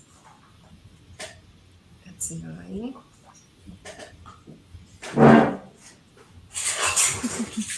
Oh, here you go. So this is 10. There's no muscle scar. Yeah. But I realized when you're getting at 10, that's the oneness. So the muscle scar is where, when the animal attaches, and with us, what it's doing is you attach to the emotion at whatever chakra, you're attaching to the issue at that chakra. And the point of the holes is that's where the animal excretes its waste. That's the release point. So abalone is about the need to heal emotionally, so it doesn't have to get to the physical. Because I forgot to tell you, the animal itself has a natural antibiotic called paolin that fights penicillin-resistant strains of strep, staph, typhus, so it's physically medicinal. So you have the shell, which they use for smudging, cleansing the emotion, and the animal, which would do the physical body. So it's the need to heal emotionally, so it doesn't have to get to the physical. And you heal through where the holes are, through forgiveness. Well, the 10-hole abalone doesn't have a muscle scar. There's like nothing, there's no attachment. And I realized at the level of 10, what it's saying is there is nothing to forgive. It's like everything happened exactly as it was supposed to. That's why there is no muscle scar here. There's nothing to forgive at the level of oneness when you see the big picture. Like, for instance, I'll use Judas and Jesus. Judas, people think, betrayed Jesus. But if Judas hadn't done his part, we maybe never would have even heard of Jesus. So there's kind of like in the big picture, there wasn't a betrayal. But it's hard when you're doing readings with people and they finally got into a place of forgiveness. And I have to say, if they're drawn to this, there really is nothing to forgive. It sounds very cold. And what I learned is, I always thought the upper chakras were superior. Like you get to 8, 9, 10, and that's your spiritual evolution and it's superior. Well, the 8 is the bridge to get to 9 and 10. So when I got my 8, I thought, I crossed over the bridge. I'm finally getting more evolved. And the next thing is I ended up in a car accident. I ended up having several things happen that made me bedridden. And I thought, oh, that's just to put me away from my physical body so I can commune with the higher, spiritual level. Someone rang my doorbell. I'm in Massachusetts. Someone rang my doorbell. I answered the door. It's my next door neighbor. And he said, is this what you need? And in his hand was an 8-hole abalone. And I said, I already have an 8-hole. I already crossed over the bridge. Why am I getting this other one? But I realized you have to cross back. So when I'm saying to people, there's nothing to forgive, I need to be coming from my truth. I need to be coming from my heart chakra and speaking from my throat chakra. So they all have equal value. So that's what they were teaching. And then the magical one was, I was teaching this to somebody on the phone who was in Hawaii, the same one who sent me the huge cowrie shells. And she was thinking about learning about shell energy work, and I only knew about the abalones at the time. So I told her what I knew. And she said she was in traffic, didn't feel like staying stuck in traffic, pulled off, ends up at a shell store, and gets a 9, 10, and an 11-hole abalone. I'm like, 11? I thought 10 was the end. What are you doing with 11? Let me know what that's like. And she said, I'll send you one. So she sends me what I'm expecting is going to be an 11-hole abalone. I get it, and it has 12. So I'm thinking, I don't know what she's going to think. There's no animal. How did it go from 11 to 12? So I contacted her and I said, thank you so much, but it has 12 holes. And she said, you're not going to believe this. When I got it, it had 10. And I was holding it up to the light. When I sent it to you, it had 11. Now I'm telling her it had 12. So it changed without an animal even required to make the other holes. And I think what it's doing is it's mirroring our evolution so that other people will look at the 12 and not see 12. You see where you are. It's fascinating. I've seen that happen where people will look and they'll only see 10 or 11. And then I have this one other shell, I call it the universal abalone, because everybody sees something different in it, but it will be whatever you need it to be. Mm. And for me, it has 2 chakras in the same shell. Okay, Marjorie has another question. She says, I'm not trying to be funny, I swear, but I got to thinking about this. Does a shelled animal begin life having a shell, or does the shell develop and grow afterward? You seem to be the person to ask, Shelley. That is an awesome question. And as with every other thing with these guys, nothing is 100%, but there are shells, mollusks, that are born and wait. They're born without a shell. They drift through the ocean and they have to find the right coral to land on, and then they'll build their shell. There are others that are born without shells and will land right where they are. That's why shells are supply and demand. So some shells, if they're going to live only in that one area where they're born, and you don't know where that area is, for many years, lots of these shells weren't known. And if someone found one, it'd be worth a fortune. And as soon as you find beds of them, the value plummets. And it's also reversed. For some, they weren't that expensive, but now you can't find them and the value goes up. But yes, there are some that are born without shells and then grow their shell when they get to a certain environment. And if they don't find the coral, they don't get to grow their shell. There are others, you will laugh. There's a clam. Oh my God, this is so funny. There's a clam. It has to do with male and female dichotomy. So with this particular clam, the female's huge and the male is small. And the male is sort of ends up living inside the female. And all she needs is his penis. So he degenerates down to nothing but that one organ so that he can refertilize and produce more. It's the weirdest thing. Not allowed. There are others.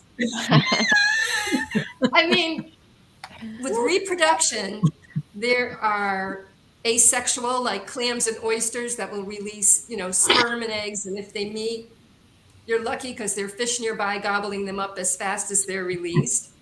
Then you have hermaphrodites, which have both male and female sex organs in the same animal. That's usually what land snails are. And that's good because if they come across another of their species, they can fertilize each other. Then you have regular heterozygous reproduction. And then you have something like slipper shells, which are so amazing because they're all born male and they live in colonies, and the young male is on the top. The largest on the bottom is female. She's releasing hormone, and when she dies, she's the oldest, the hormone level changes and the next male in line becomes female. So during their life, they're all going to start off as male and end up as female. I hope the governor ain't listening. Pardon? I missed that. Nothing. Try Beth. I'll have to listen back and see what you said. But what it's about is I try to keep them under control, but I know what you mean. What else will bring that out in people? What could I say? Oh my gosh. But yeah, so what they're saying basically is imagine like a woman being told you can't be an astronaut.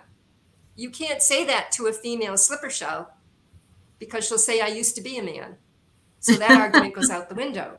If you say to You a can't man, you say can't it be to a a stay-at-home female mom, person that's for either. women, he'll say, well, wait, I'm going to be a woman. So all those arguments hold no water.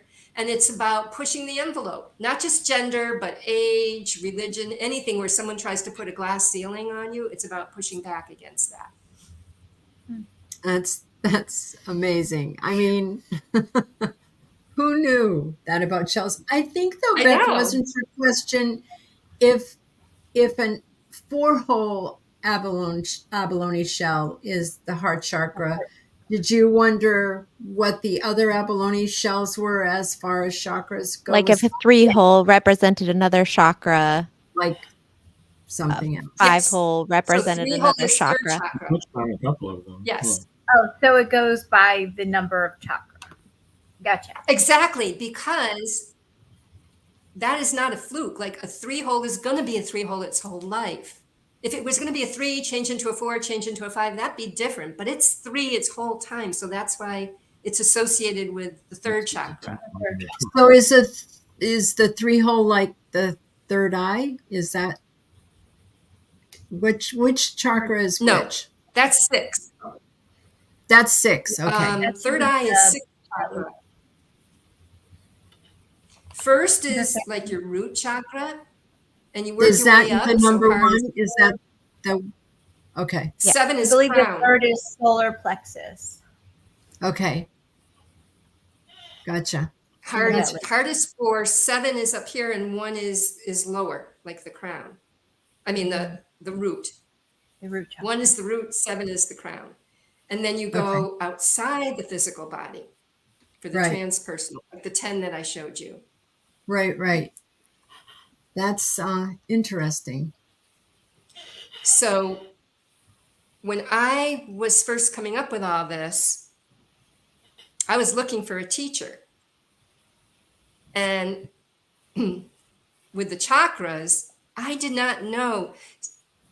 Someone had asked me, how do I use shells for energy work? And that's not how I worked. I was using them for messages. I did not know, and I didn't expect to know.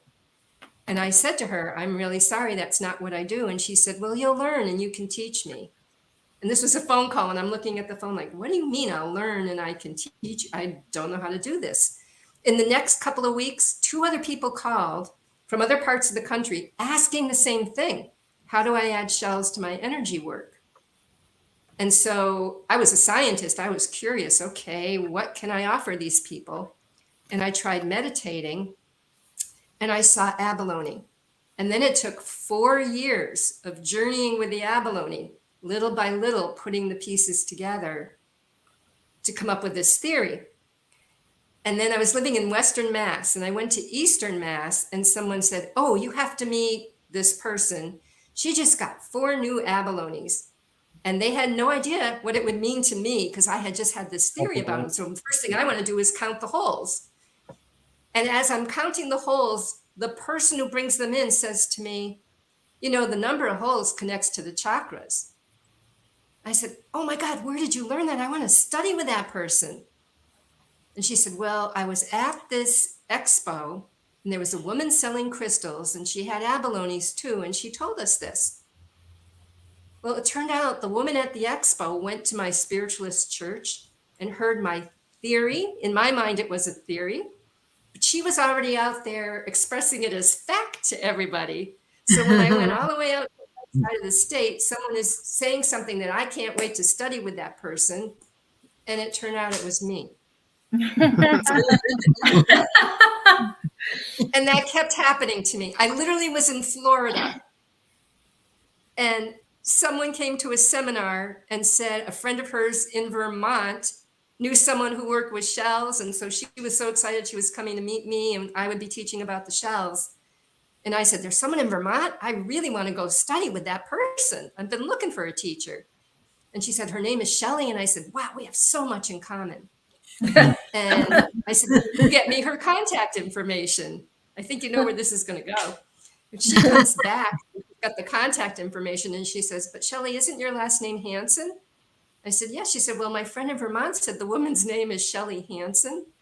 And it turned out I had written for a metaphysical magazine, and the woman in Vermont had a copy of the magazine. She was talking about me.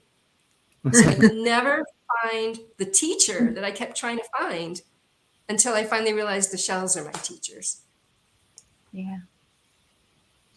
But now you Well, can see this- why. They have so much information. It's Yeah, this has fascinating. been amazing. Yeah. I mean, really, I think that each one of us that have had picked shells and stuff, it really resonated, I thought. Mhm. Oh, I'm glad.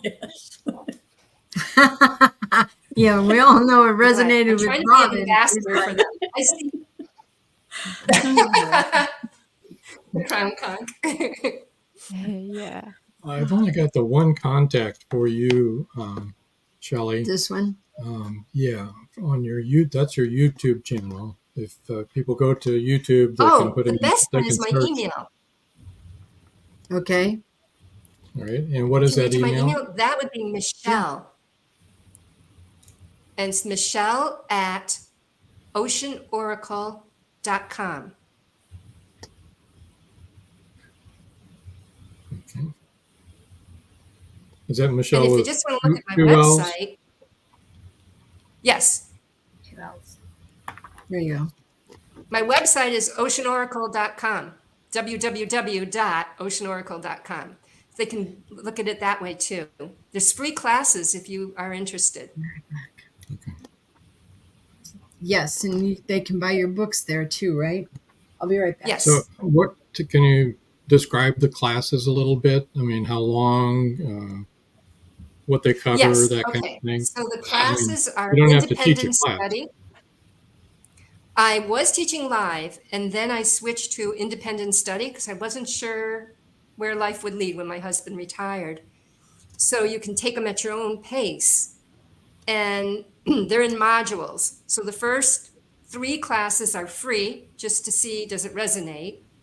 And then the first module is 14 classes, and the second module is around 11 classes or so. Third module is about that. And the fourth module is only 4 classes, but it's very interactive with me because that's when you're really getting into readings. And that's all level 1. That totals 45 classes. And they're delivered automatically 1 week apart, except for the free ones. They come 3 days apart, the first 3. But they're with you forever, so you don't have to look at them within that time frame. And then if at the end of level 1, if you're interested and want to take a deeper dive, there's a level 2, and that's another 8 classes. But I come with classes, I come with the books, so if there's any questions, please don't hesitate. Well, it's been very interesting. Very Yeah. interesting. Yeah. Thank you.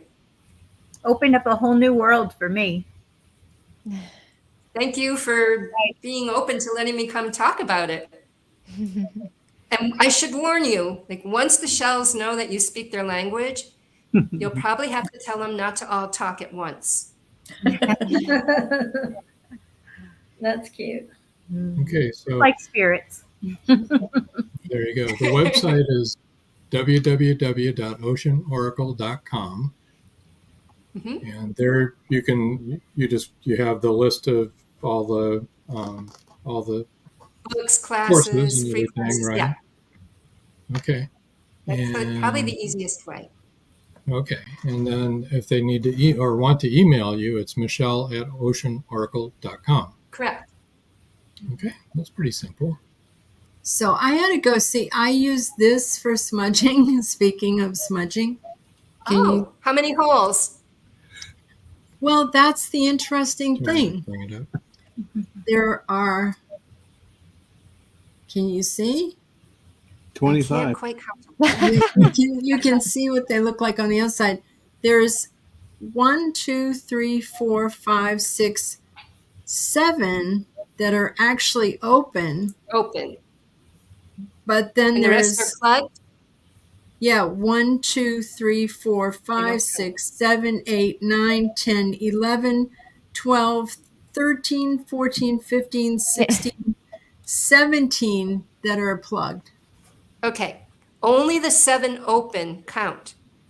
Yeah. Because if the animal grows, it'll make a new hole at the far end, but it'll plug up the first one. And you'll be That's back so to interesting. 7. So all its life, it has the same amount of holes, whether they open or close. It will always have those that amount open. Right. Yes, you're looking at Just what's 7 open. open. And some you'll see, like the edge of the shell has a partial hole starting, but you'll also see that the earliest open hole is getting smaller because that's going to plug up by the time the one on the edge is complete. Yeah, the 7th hole is the smallest. And then, like I said, there's another 17 that used to be there. That's fascinating to me. And Yeah, I do those use were this for former smudging. open That's the holes kind of thing. that one by one got plugged holes as in your ours. other ones were made. Oh, Marjorie So just had to that's say, crown chakra. I think she I just enjoyed had to say good night. I enjoyed the visit. Thanks, everyone. Thanks, Marjorie. Of course Thanks, she did. Marjorie. Thank you. Anyway, yeah, I just had to check this out, what exactly it had. Yes. That's so cool. Yeah. Okay. So that's Well, your connection to your crown chakra. Yep. And that makes sense that you would have one that is connected to your crown chakra.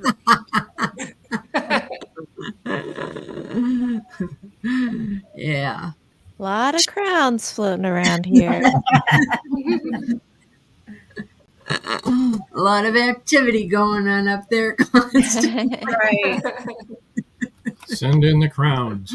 Okay. A Let's lot not- of crowns and a lot of clowns.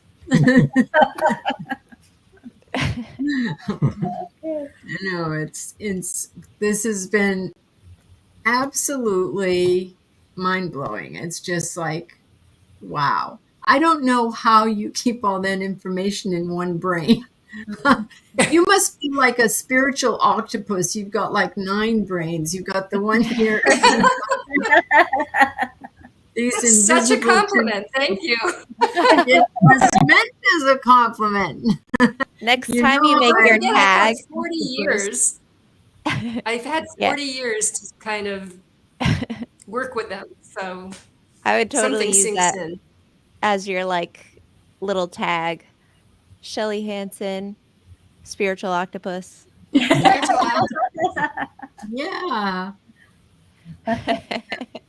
That's good. That's good. Yeah, it's like I don't know how you remember all that. It's amazing. You really love shells. And isn't it funny, you guys, that she's been called Shelley her whole life? Yeah. Mm-hmm. Yeah. Yeah, I get to be a shell.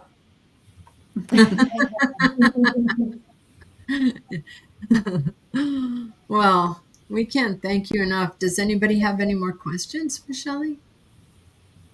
Can't think of any now, but I'm sure I'll be contacting you later. I was going to say, please, you might, as soon as we hang up, you might say, oh, I wish I'd asked this. Don't hesitate. Thank you. I Yeah. really love interacting with people and questions, and it stretches me. I used to fear questions if I didn't know the answer, but now I realize, oh, I didn't know I knew that because no one had asked me that before. So it stretches me, and I appreciate that. Mm-hmm. Well, again, the email is michelle@oceanoracle.com. And the website, her website is www.oceanoracle.com. Fairly easy to remember. And her books? Yeah. Oh, and her books. Yeah. Yep. If I can find them. It's Heather under, Ocean. there it is. Ocean Oracle, what seashells reveal about our true nature. Available on Amazon, right? Mm-hmm. And Ocean Wisdom, Lessons from the Seashell Kingdom. And, you can also, she can teach you. You can take her course and learn how to do this yourself. I mean, it's just really amazing,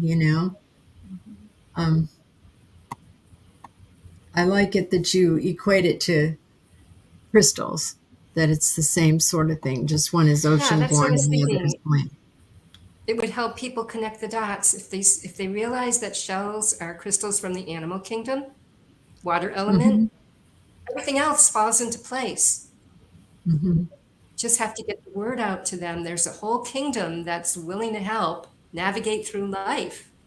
It's getting overlooked. So after 40 years, I still haven't been very good at getting the word out, but that's my goal. Well, it keeps coming back to you when you do get the word out. Yes. I know of a teacher. What's her name? Echo, Shelley. echo, Shelley Hanson. echo. Yeah. Rinse and repeat. Oh, we have so much in common. More than you realize. Well, our next show will be on the 27th of June. Let's see, we get back from we get back from Gettysburg on the 26th. Joan and I do. Oh my gosh. The 27th is the next show, and then the 28th and 29th are the Tampa Bay Scream. Rest up. Invest. So it's going to be a little busy, and we're going to try to do, I guess, the 27th, unless you hear differently. But And we might try to do something from Gettysburg also. yeah, Yeah. which would be on the 20th Or if we did well, it on a Thursday. Yeah, well, no, but what nights are we going to be at Jenny Wade? And Monday and Tuesday. it Monday. might be Monday or Tuesday. Yeah, we might do some pop-ups from there. Yeah, Mhm. so that'll be fun. We'll keep you guessing on that. Yeah, and we'll bring a camera and video anyway when we're at the bridge, Zach's Bridge, because Right, can we do might be that. able to get some good stuff there. Right. That's where we watched entity, an invisible entity, smoke a cigarette, and that's, if you know, that's crazy. I don't know what would you think would be crazy, because that was crazy, It was very weird. very Smoke a strange. cigarette. It Yes, happened. and a ghost smoked a cigarette in front of us, and we watched him do it. He didn't have to worry about hurting his lungs. So. Nope, because he didn't have any anymore. Anyway, Oh my gosh. Yeah, I Yeah. guess you don't have to worry about the consequences. no, Nope. It was really fascinating. the entertainment value. I don't think any of us smoke though, so I don't know, how we could do that. I don't want to buy a pack of cigarettes to watch somebody smoke it that isn't there. It's rather expensive. We'll find one. Stop somebody out on the the street. person we were with, can I bum a cigarette? The person we were with smoked and had a cigarette and put it down, and then the entity finished smoking it. And that was fun. I can't imagine asking So somebody the for a actual cigarette. real cigarette got smoked? Yes. Yes, we witnessed it. Oh, I thought it was a Inhaled, ghost. exhaled, the whole cigarette. thing. Oh my gosh. Yeah, don't ask us how they do what they do, because we don't know. But they can do all kinds of things that you're just like, well, you don't have a body. How did you do that? Plus, they speak and they don't have any vocal cords. So Ooh, they're pretty good at manipulating energy to do things. yeah. Oh, yeah. Wow, that's Well- fascinating. It is pretty fascinating. We have a fascinating, fun time, don't we, guys? It's like, Expect the unexpected. what? So, Well, I enjoy guess Gettysburg.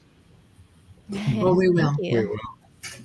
we will. We will. They slam doors closed that can't open or close. So that's another good Explain that one.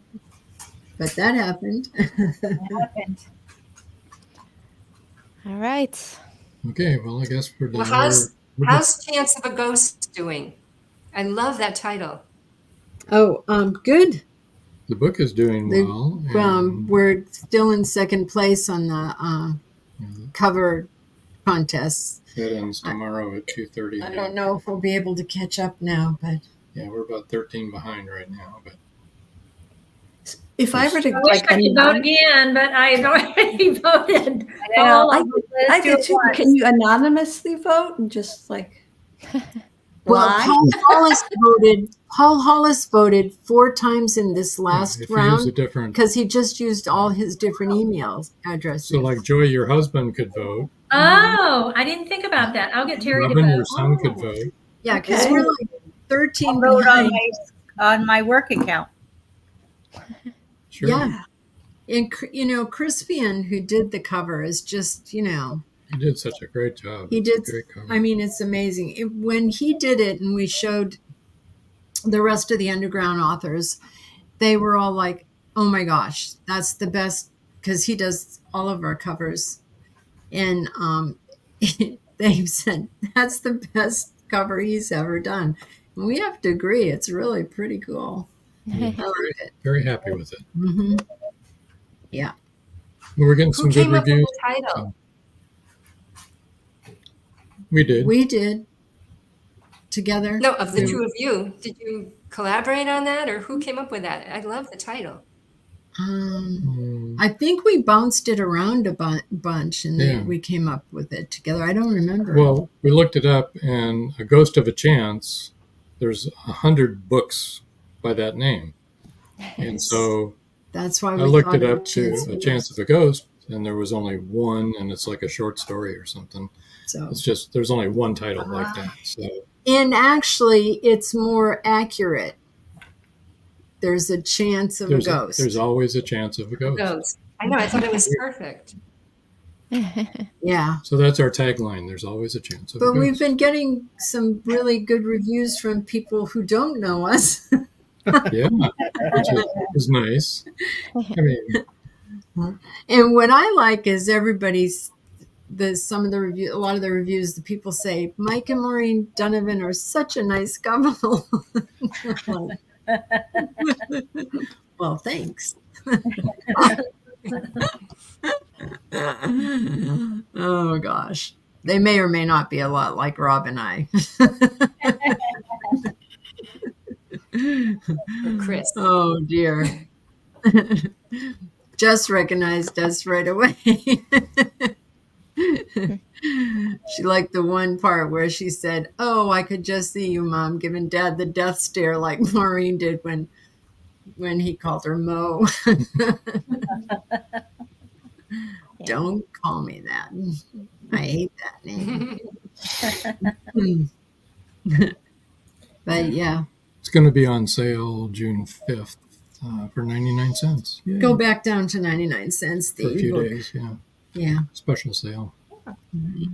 Anyway, enough self-promotion. I think You we've kept asked a people long question. enough. I know. I we have. asked. Yes. There you go. We appreciate it. Anyway, if you haven't voted, go to allauthor.com and vote for A Chance of a Ghost tonight, because it ends tomorrow. Okay. We need all the help we can Oh. get. It ends tomorrow. Okay. And we've also entered it in our readers contest, So we'll see how it does with that. What's the readers contest? Trying to think of it. Reader's choice? No, readers. It's Oh, a big. okay. Okay. It's the big one. Readers.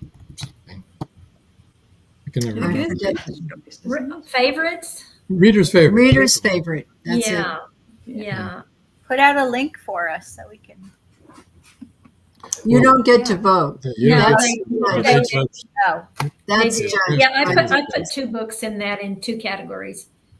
Did you on this one? On this one right now? Yeah. Oh, good. Good. That's Yeah. good. Yeah. Like our clone drones got 4 awards, for different things. Yeah. And so we thought, well, we might as well enter this one into some stuff too and see how it goes. Yeah. But we were much happier writing this than we were our other books. I mean, it just was fun for us because it combined both of our loves, our passion Right. for paranormal investigation and mystery and writing. So In writing. just really, really fun. Really liked it. And that's Caleb. Caleb, God bless him. he said, "This is what I want you to do." We said, "Okay." Well, guys, I'm going to run so I can get Terry before he goes to bed to get him to go. Okay. We're all going to run because we're going to close down for the night. Thank you, all the folks that are still watching. I Yes, still see there's a whole lot of people. are still watching. And there's people Thanks on for LinkedIn. persevering through all of our crazy. Really Thanks. enjoyed it, everybody. And Shelley, Yes. thank you so Yeah. much. Yes, thank you, Shelley. We'll see you Thanks. later Great on. Yeah, Thank you thank so Good night, much for the everybody. opportunity. Good night. Everyone. Good Good night. night. Good night.